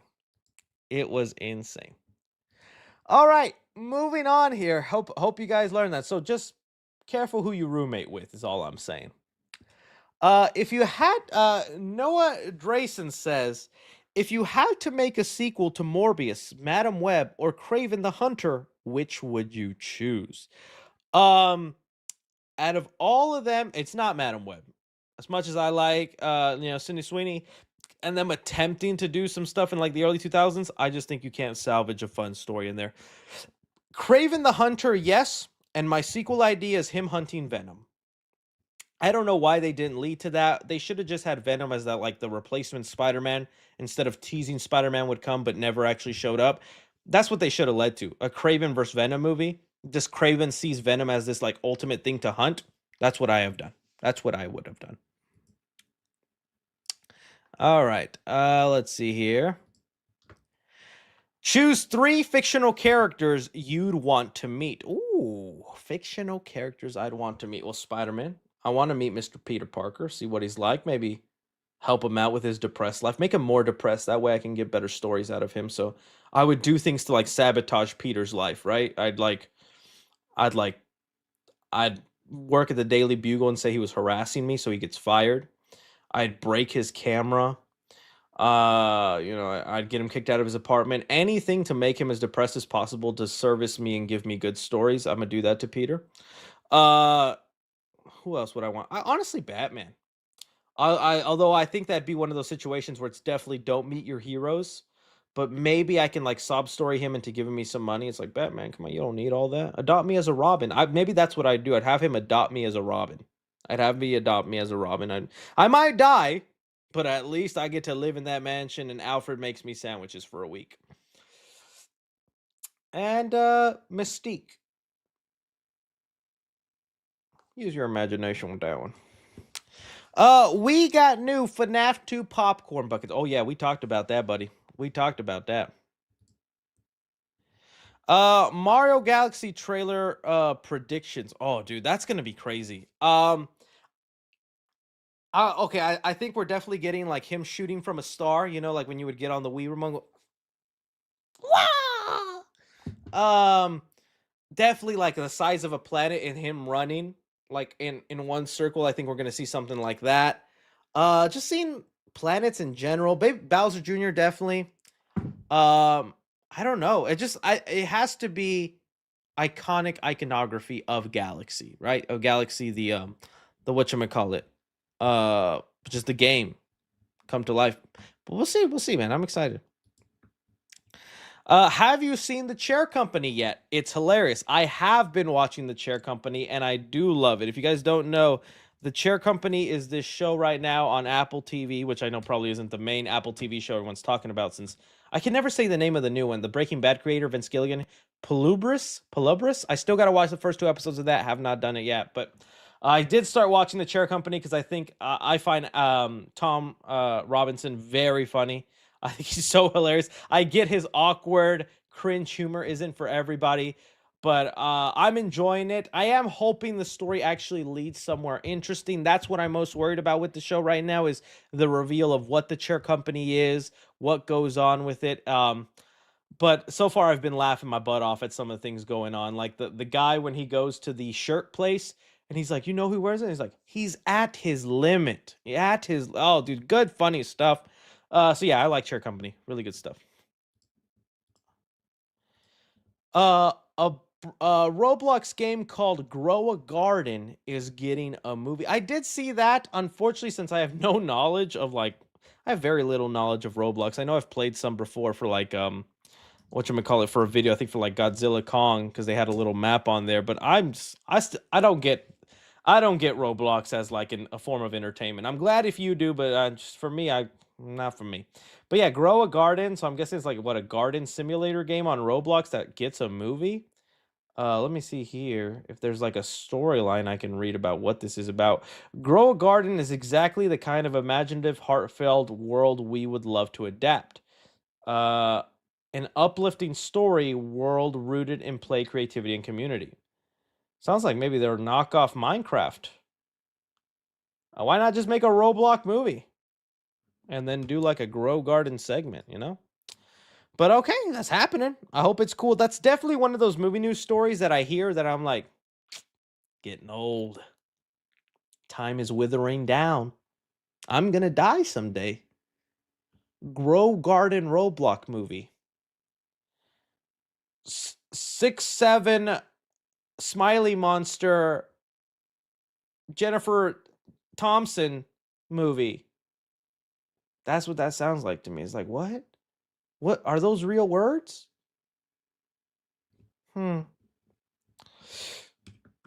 Chris, how did you like Avengers Secret Wars yesterday? We know you didn't stream yesterday because you were watching in theaters. Yeah, I can't believe Secret Wars was originally set to release yesterday.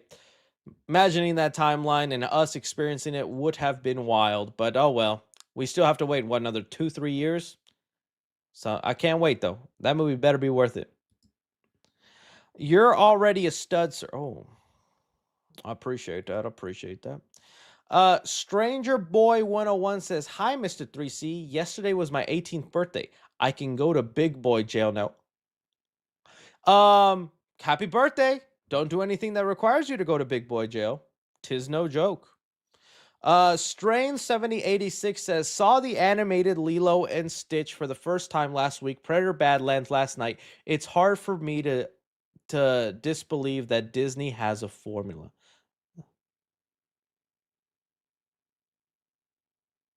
I have no idea how Lilo and Stitch and Badlands are the same, other than there's instance of a cuddly creature. But even the plot points involving those cuddly creatures, wildly different. I'm not even trying to get into it, man. I honestly, some of the people pushing back hard on people being happy with a Predator movie with the Yautjas and all that is crazy. I'm like, we're winning right now and y'all are complaining? Okay. Jonathan Funk says, crazy how Marvel originally thought they could release Secret Wars this week. They really thought they could release 2 Avenger movies in the same year. I don't think they ever actually planned on doing that. That would have been crazy if they actually followed through with it. Honestly, maybe it was just for the actual press of it all. It's like, let's just put the release dates within the same year. That'll generate a ton of articles. But I don't think they ever genuinely were thinking they were going to do that. They always knew, just placeholders. Planet CH in the chat. Hey, man. Good to see you, buddy. Thank you for stopping by. Have you seen Vinland Saga? If no, highly recommend. Vinland Saga. I've never heard of this. Vinland Saga. Oh, it's an anime. Okay. I got to get into it, man. I needs to go through them. I wanna go through an anime run one day, but not gonna be today. Nick and Lynn's Love Horror says, "Hey Chris, would you consider doing a small spoiler review for Begonia on here? Would love to know what you thought of the ending. Thanks. I still need to see it. I've been wanting to see it. It sounds so interesting to me. Just the premise of the movie. Uh, and so I do want to check it out, but I just haven't seen it yet. But once I do, I could definitely look into a spoiler review on the Clips channel. Halloween movie ranking? I'll tell you my favorite ones. Obviously, number one is the original. Then Halloween 2, the first second movie. I just really like that, and I think the way they do the brothers is dynamic on there. Uh See, this is then where it gets difficult because there's so much fun. People would then throw in like Halloween 4. And look, I get it. I get the vibe and the aesthetic, and that one played on AMC nonstop for like 20 years. So I think there's just like two generations of kids that grew up watching Halloween 4 over and over, and I respect that. But I do think that movie suffers a lot story wise, but the vibes are there. Not gonna lie. I'm not gonna put Halloween 4 number 3 though. Y'all gonna hate me for this. Halloween H2O. I dig Halloween H2O. I think it's like such a like just those three movies right there. Halloween, Halloween 2, Halloween H2O. That's my preferred trilogy right there. If it just stopped right there, I love it. But then we get to Halloween Resurrection and they kind of fumble a lot of stuff. Probably then Halloween 2018. Yeah, I do dig that one. Halloween 4. Uh Halloween Kills. I like the kills in Halloween Kills. I think that, and I love it's all new stuff. It's not Michael Myers replicating kills from his past. So I'll just give you that up until Halloween Kills. Even more, I have to really sit down and think about it. Okay, your thoughts discovery of old homemade footage of Billy and Stu plotting their acts, similar to how they combined shooters plotted and acted out their plan. Wouldn't be bad. I get like the inspiration for that and like the Columbine thing and the thing that derailed the original plot of Scream 3. But honestly, I was really hoping the opening of Scream 7 was like a flashback to like young Billy and Stu killing Sydney's mom. Cause what a great way to like full circle that moment. Cause that's the kill that started everything in Scream. The murder of Maureen Prescott. That would have been a crazy opening. But yeah, we'll see. Live 9 of asking to unban Mr. Death account to be able to send super chat. I saw Predator Badlands on Thursday and it wasn't very good. Last Predator movie I seen was the first years ago. I was 12. I'm sorry you didn't like it, man. And I am like fully respecting to the people who just prefer like the other way the Predator movies go, where it's just like set them somewhere cool, have them fight people and move on. Like I saw when Dan Trachtenberg was talking about, the whole Nazi idea he originally had for this movie, where it was like a predator set in World War II fighting Nazis.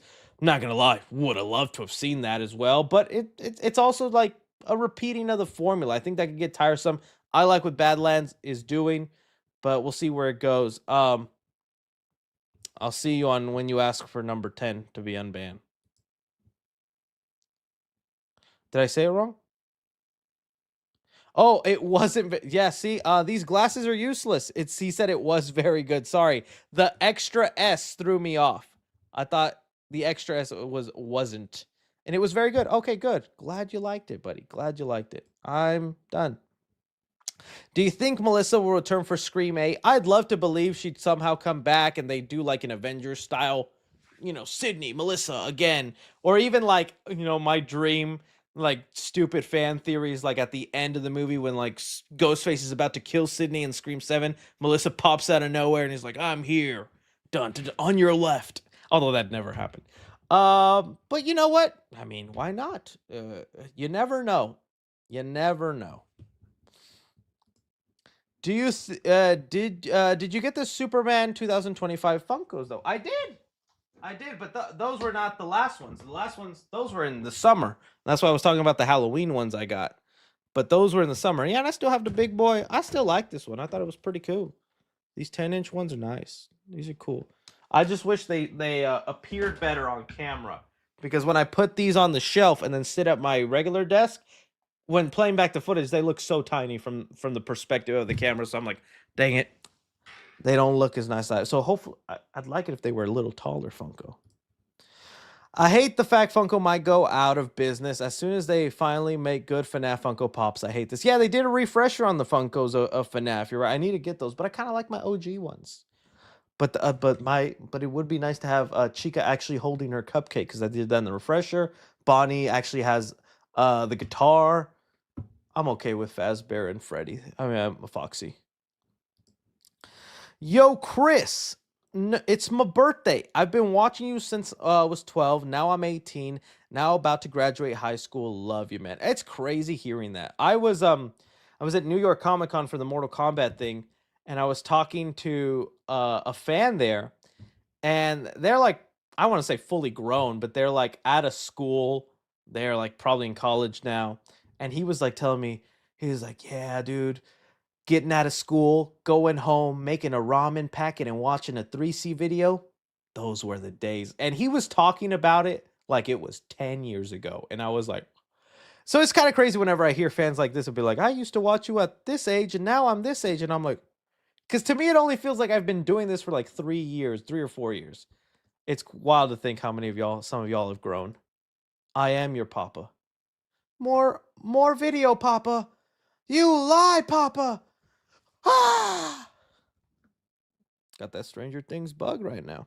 I find it funny how Blumhouse is promoting the hell out of the Fast Talker, even though it's probably going to be in the movie for a couple of minutes. I wonder, I wonder why more movies don't do that. Lean into the merchandising. I know some people are like, oh, why not just cash grab things? Like, I like buying stuff. And dude, Blumhouse could probably make a crap ton with that. But you know what? I bet Scott probably owns the merchandising rights, so they're like, why give him free money? But it'd be nice if some of the movie stuff also went to Blumhouse because it would make them create more fun things for it. Wolverine bucket is peak of the popcorn buckets. It is my most used one. Yes, I believe Funko will always be around. Oh, I don't think so. Uh, I do believe that they're eventually going to go under, but I just wonder if there will be any love or nostalgia for Funko Pops when they disappear, if there will still be a market of collectors and all that. I think in a weird way, yeah, because then there will actually be an end to Funko Pop collecting. That was another thing too when collecting. It's like there's a never end to this. There's always going to be a new release. There's always going to be new ones coming out. If the company ends and there's just an actual end to collecting, that actually might bring in more people, believe it or not. I don't know. That's my thinking. Let's see here. What are your thoughts on the Predator movie rankings from the Hollywood Reporter? Some hot takes. Would be curious to where you rank yours. I'll be honest, I was hoping to rewatch all the Predator movies in preparation for Badlands, but it kind of snuck up on me with me trying to finish up Halloween stuff. So I didn't get around to seeing all of them back, and I really do need to because it's been a while since I've seen a lot of them. But let me see what they got here, just based off my memory of it. So Requiem at the bottom, that makes sense. That, like, yeah, it's pretty bad. Next one should be Shane Black's. Okay, next one should be Shane Black's. I get the issues with this one. Wait, yeah, Requiem, and then this one's is Alien vs. Predator. I get the issues with this one, but it's still a blast. I think it's still fun just to see the Yautja and the alien fight each other. I think that movie's still enjoyable. Okay, yes, good. Shane Black's Predator should be lower, but fine, we'll accept it. Predator 2. Okay, this is why I wanted to rewatch them because I remember liking Predator 2 a lot as a kid.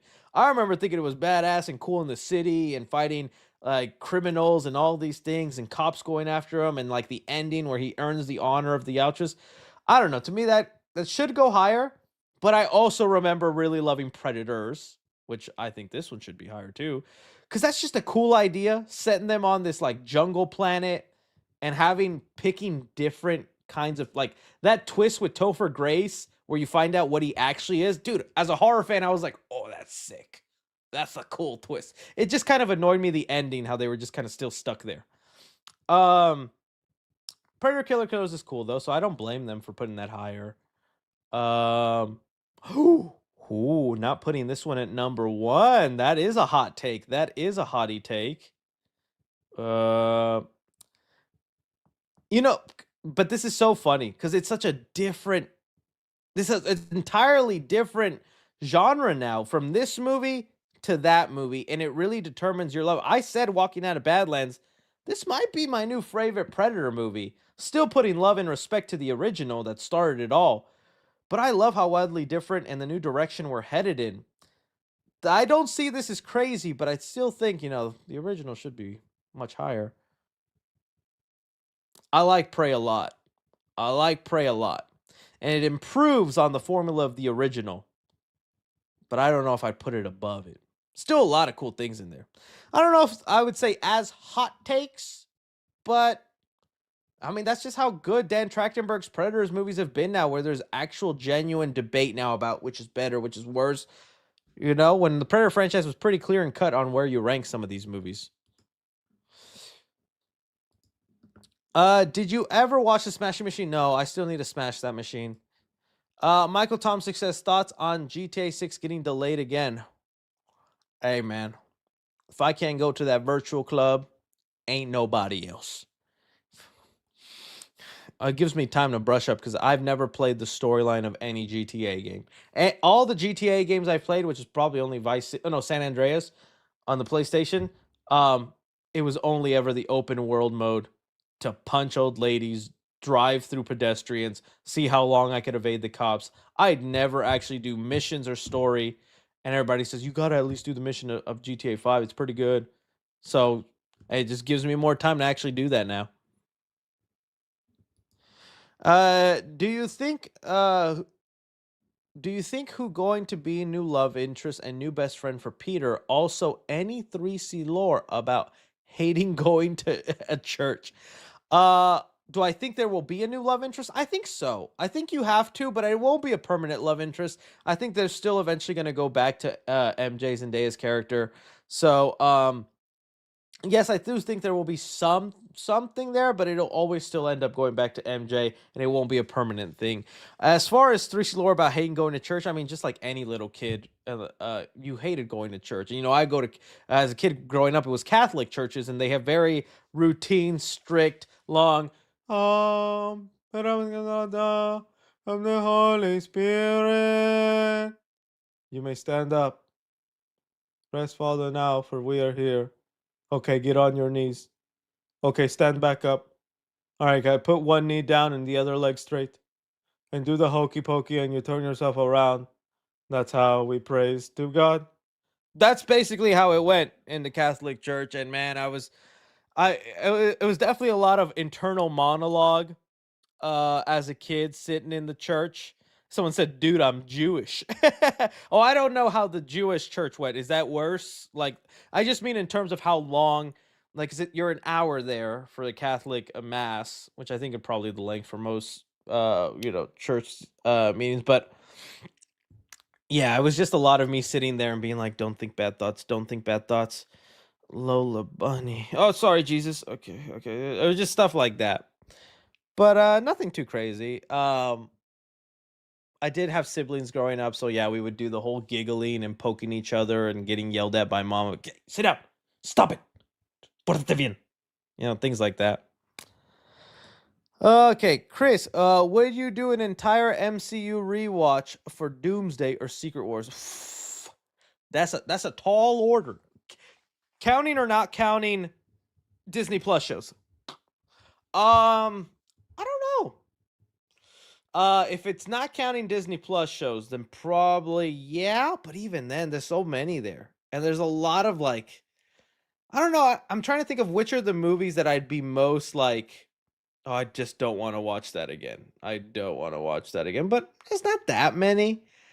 Again, like kind of going back to what I was saying with Stranger Things. Maybe I would just rewatch Phase 1, just to kind of pull things full circle. But we'll see. You'll see.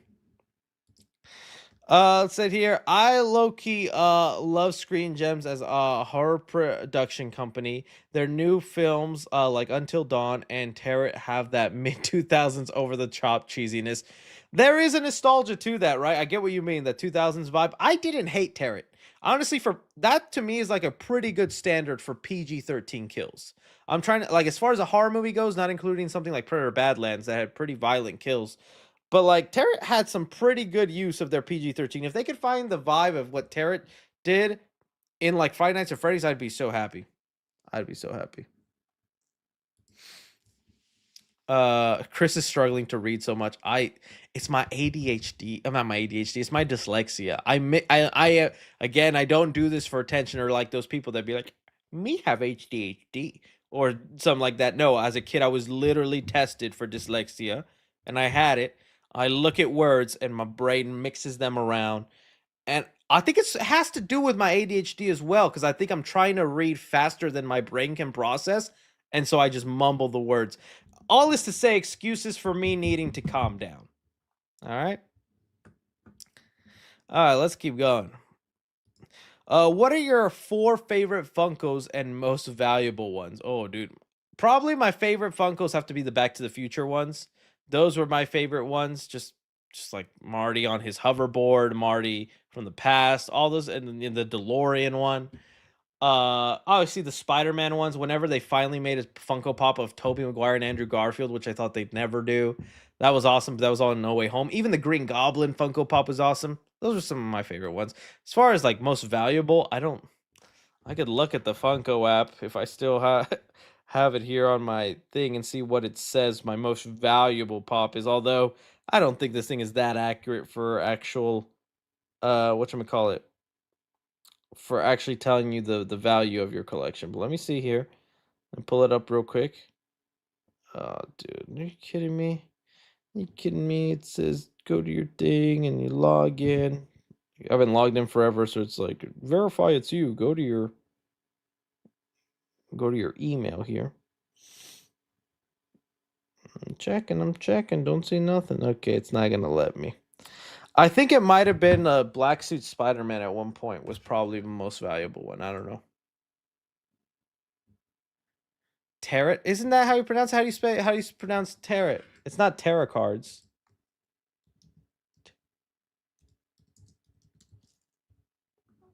Oh, it's tarot. Silly me. Tarot. Tarot. Tarot. I'm a tarot you a new one, buddy. All right, let's go. I'm concerned with Running Man as a $100 million R-rated movie, but I think it does. If it does poorly at the box office, it'll find life in streaming like Furiosa or Dungeons and Dragons. I agree, and it makes me even sadder because Edgar Wright just has this history, and Edgar Wright should not be a director that has this kind of history because his movies always deliver.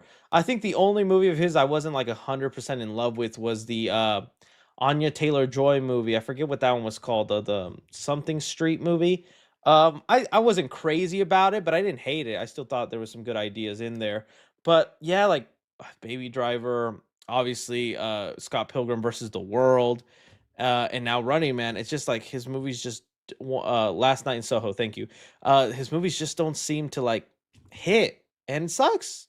I feel like Running Man is going to be this year's what is it, Fall Guy with like Ryan Gosling movie, where it's like a fun, cool movie with like a actor that you think is popular because of like the amount of money that they made in that Sydney Sweeney rom-com, but it kind of just slightly underperforms. I'm still excited for it though. Do you think when Avengers and Dune 3 comes next year, they will call it Doomsday? Say that again. That'd be a fun way to do it, kind of a Barbenheimer. The Nut Job 3 is in the works. I did not know. Well, I did know about it. I saw the thing, but I was like, do people still care about that? I don't even think I've seen the Nut Job 2. I definitely have seen the Nut Job 1. But 3 Nut Jobs? All right. How do you like my new logo? Are you excited for Now You See Me 3? Huge fan. Hope to have you star in a horror film of mine someday. That'd be awesome, dude. Yeah, logo actually looks pretty sick, dude. As far as Now You See Me 3, I'm interested in it. Like I still get a kick out of some of the magic they do. To me, it's the heist stuff that I'm more interested in because I love me a good heist movie. But it's like I said, it's like I just hate how unexplainable a lot of the magic they do is. I wish it was actually more realistic. I've talked about being a huge hater on the Now You See Me movies, and that scene that everyone hypes up on TikTok and Twitter where they throw the card around where it's like a CGI effect. Oh, they're really doing it. He's sliding and going through his pants. It's pissed me off, man. I need to be the Matt Reeves of Venom. Hook me up, 3C. Oh yeah, let me just call my contacts at Sony that love me and that love me every time they invite me to a Venom screening and I come out hating the movie. Yeah, I'm sure they'll give you the job. Would you like to see Robert Pattinson as Batman in DCU? I would be open to it. If I'm being honest, the preferred method is to keep them separate, just because Matt Reeves does so many different things. But also looking at it business sense wise, I feel like it's kind of hard to have competing Batmans. But if James Gunn wants to try it, let him try it. But right now I'm happy with him being on his own universe. If James Gunn steps down from DC for whatever reason, I could definitely see Matt Reeves stepping in for the head of DC. Only bad thing is projects would take a while, but the quality would be great. I would not be happy with it. I love Matt Reeves, and but he's shown he's really only interested in characters whenever he can ground them and make them realistic. I think I remember there was an interview, and I'm not even kidding. There was an interview when he was talking about doing Superman, and he literally was saying he would have to make Superman not fly in his movie, and I'm like, huh? And even Christopher Nolan had this same problem. I know people praise up and down the Christopher Nolan Batman stuff, but you go back to some of the interviews that Christopher Nolan had, he was just trying to do some weirdly, not weird, but like super realistic things that strip away Batman of who he is. Like Christopher Nolan did not want to have a Batmobile. He did not want to have a Batmobile in the movie. He thought that idea didn't make sense and it was unrealistic. And they just kept forcing that until he decided on the Tumbler, this military vehicle that he can realistically use. And so that'd be my fear if Matt Reeves like took over. He'd want to be too realistic, too grounded with every character. And some characters it would work and be awesome, but some people you kind of have to embrace their supernatural or their weird side. So that'd be my thing. But you know, a Matt Reeves Superman movie might be cool. How did you get your early screening advice? Oh, like it's just making content. I've said it time and time again. The website I used before I had any access was advanced screenings.com. Anybody can go on this website, and if you live near a major city, which that is the only downfall, you have to live in a major city. So Dallas, Texas, where I live, that's a major city. You're definitely going to get it if you're like in New York, in LA, Miami, Orlando. Those are major cities. You go on here, and there you will see advanced screenings, and you sign up for them. You do have to be pretty quick. So here, like, there's one for The Running Man. You get on it. See, and it shows you here every city that's showing a screening of Running Man. So here you could look for your state and all that. So I'm in Texas, they would have screenings, and that's actually when I'm going, but I'm now on the press list. So whenever they have these screenings, I automatically get an email saying, "Hey Chris, screening for this movie this day. Love to have you there." And I'll show up. But before I had that press access, I would depend on this website and I'd be on here every day and I'd click on grab my pass and I'd be there. So that's my advice for you until you build an audience. And once you build an audience, you just email them and then they'll look at you and they'll be like, "Oh, you do have an audience. Here you go. We'll put you on the list." All right. Some love right there from Kanita Talk. Thank you so much. Let's see here. Part one, Global Gobbler says, part one, is Gunn catering too much towards adult audiences because Creature Commandos, TVA, Lantern, Supergirl, Dark Stories, Clayface. I am worried a little bit. You are right. I do like that he's wanting to do a wide variety of stories where he doesn't just stick to kids. But I think you do need to remember sometimes family movies do make up a large of these movie-going audiences, and there's nothing wrong with that. It was so funny to me when people were calling Superman a kid movie, when I'm like, yeah, he's a superhero. What's the problem? Like, we can't enjoy kid movies too. Like, I go to every Pixar movie, so. But yeah, he's definitely, like, especially like with the big Peacemaker thing that sets up the wider universe, and that show starts with, like, orgy and all this stuff. It's just kind of like, man, it's like some middle of the ground stuff would be nice for everybody, but we'll definitely get there. We'll definitely get there. The use of the rifle is crazy. Not only does it explain how Will survived, but I never noticed that when Will is initially taken, the rifle goes with him. Yeah, that was what I was noticing when rewatching season 1. Whenever Will disappears and he has the rifle waiting and he disappears, Hopper goes and looks in that shed whenever he's investigating where Will went, and that shotgun is nowhere to be seen. And it's funny how fans have never really picked up on that. It's like, that's how he survived. bro was in the upside down with a shotty. Pa, pa. I'm telling you, fear will. He was killing. He was killing in the upside down. I know Conroy is dead, but I know characters because of Brave and the Bold, were the animated show and the movies for kids to connect with the kids. Oh yeah, I mean Conroy's a legend. He'll always be the voice I hear as Batman when I read comics and things like that. But I mean, yeah, I remember when Brave and the Bold came out, and I was like, this is such a kidified, silly show. Where's my? Because at that age, I had already seen Batman animated series, and I'm like, I like the more adult, dark tone. What is this kiddie, happy-go-lucky? Stop right there, Joker. But Brave and the Bold was actually a very fun show, and it introduced me to a lot of lesser-known characters like Blue Beetle. That's how I was introduced to Blue Beetle, Plastic Man. A lot of characters like I would love to see now in the DCU were because I watched Brave and the Bold as a kid. Um, what is Alan play? What if Alan played Bane or Black Mask? Black Mask would be wild because he's such a big, beefy dude. That'd be a wild Black Mask. But yeah, I don't know about Bane. Like I said, I would want them to go with the Hispanic roots, but you never know. Snow Jackson says, "Can you please react to negative reviews of your favorite comic book movies next? Love the series." You know what? That might be one. That might be one. Jets says, "What are your thoughts on Muschietti connecting the It continuity to the Kubrick Flanagan continuity, making Welcome to Derry a prequel to The Shining?" Well, from what I understand, there's already so people were confused when I said this. Whenever I complained about I'm not huge on making the Stephen King universe so connected, I get little Easter eggs like, oh, Shawshank Prison and all that. But I don't know how far we're gonna have the shiny abilities as as part of this, but even in the original book, Stephen King has always done this in his books to have little connections and little Easter eggs that make sometimes all his movies, all his books in one universe. And I'm sure that's fun for the readers, but I feel like I don't know, it kind of takes away, and I like kind of like the uniqueness of the world. So I'm not big on having the Stephen King universe connected, whether it's because it comes from the books or in the show. Um, I kind of just like the idea that in this story, a murderous clown from another cosmic world exists, but then you throw in, oh, also we have people with these mind abilities, and a dude's trying to escape from prison while Morgan Freeman narrates. That Pennywise fella, causing havoc and killing children. I'm Morgan Freeman, and I'm in jail.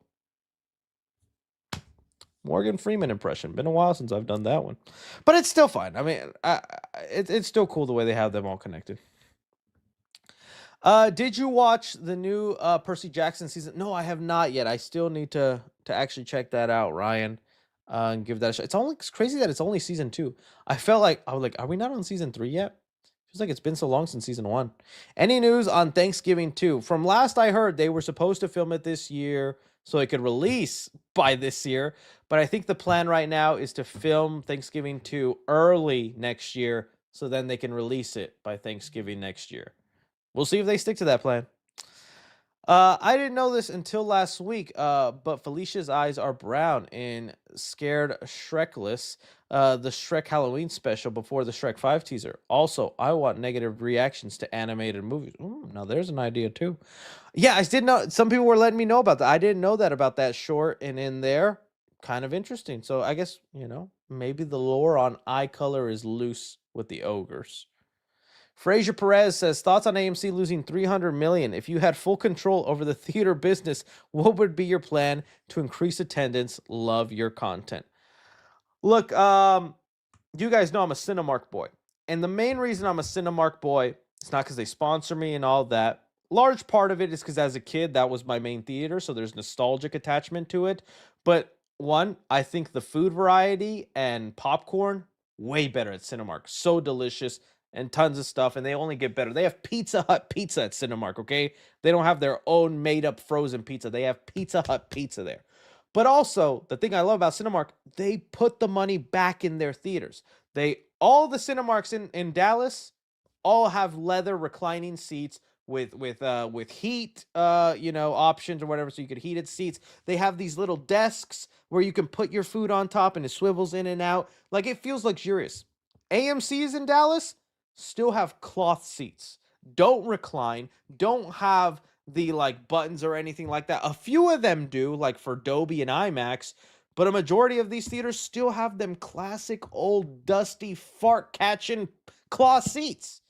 I'm like, I don't know where all this money that AMC is pouring into that they're losing, but they're definitely not putting that money back into improving the quality of their theaters, and that's what really disappoints me with AMC is like it just feels like a ghetto theater to go to if I'm being honest. Like I hate that all my press screenings in Dallas are in an AMC cuz I feel gross going in there, man. I'm like every now and then they'll have a screen at a Cinemark and I'm like let's go. So for me, it'd be putting them. I'd be spending more money, but improving the quality of your actual theater and your seats, and making that environment feel clean where people want to come back. Because right now, I'm just like whenever it's my free time and I go to the movies not to review something for the channel or just want to watch something my lady wants to watch, always a Cinemark because I'll have a comfy experience, and I want to pay for that comfort. Now, I need you to forget all that when AMC decides to sponsor me for a popcorn bucket or some sort of deal, all right? You never heard that. Toss the key and lock it away. What's the worst movie you've ever seen? Ooh. First Winnie the Pooh, Blood and Honey. Jeepers Creepers Reborn is right up there, baby. That's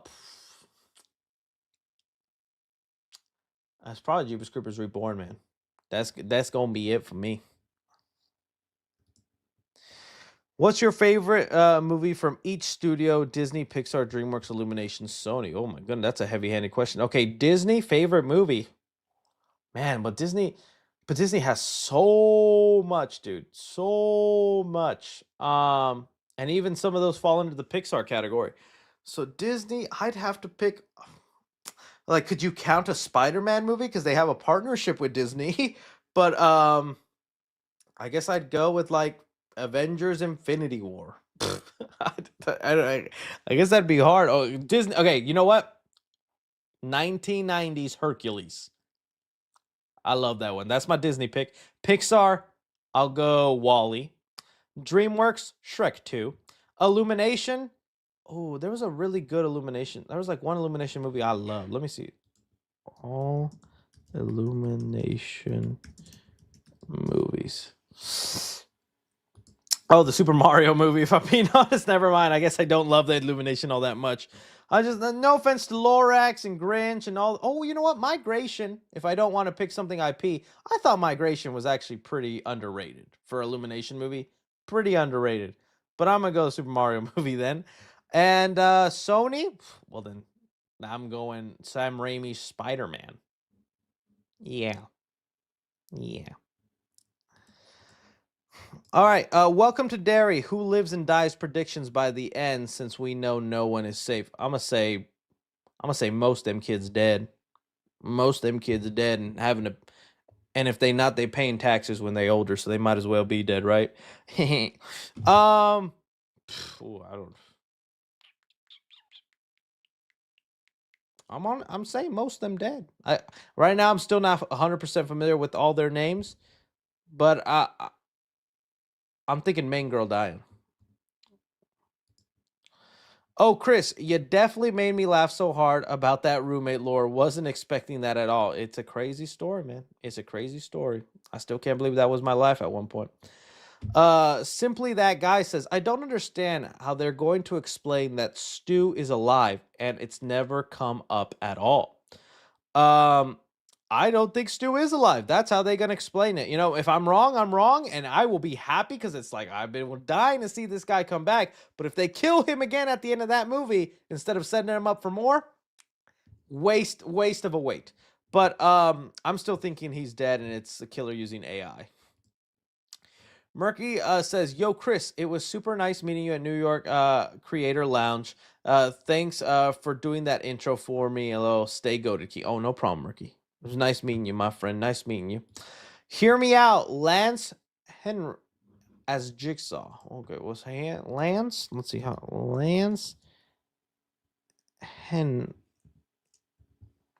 Well, bro's already at Jigsaw age. If I'm being honest, he's 85. Buddy, oh boy, we got to go younger. I'm sure he'd be great. I'm sure he'd be good. I understand why you'd pick him. All right, let's respect our elders, Chris. Let's not say anything mean. Yeah, but let's go with someone 30 years younger. How old was John Kramer when he started? Let's see. How old was Tobin Bell in Saw 1? 62. Yeah, he was 62. So let's start off with a guy in his 60s. Let's start there before we cast the newly rebooted guy, someone who's 85. Can you rank the Predator franchise on Letterboxd? I really do need to rewatch them because my thoughts on them are not as fresh as I'd like, and I really only rewatched the first one right before Badlands because I just wanted one to show my lady who'd never really watched Predator what the idea of the movies are like, and I still really liked that movie. But honestly, Predator 1 probably up there as number 1, and then Badlands number 2. And then that's really where I don't know if I put Prey, if I put Predator 2, if I put Predators, because those are the 3 movies. I know I like those a lot, but I don't know which one I love over the other.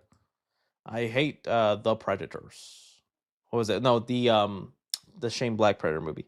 Can we get a negative review for Fave Xmas movies?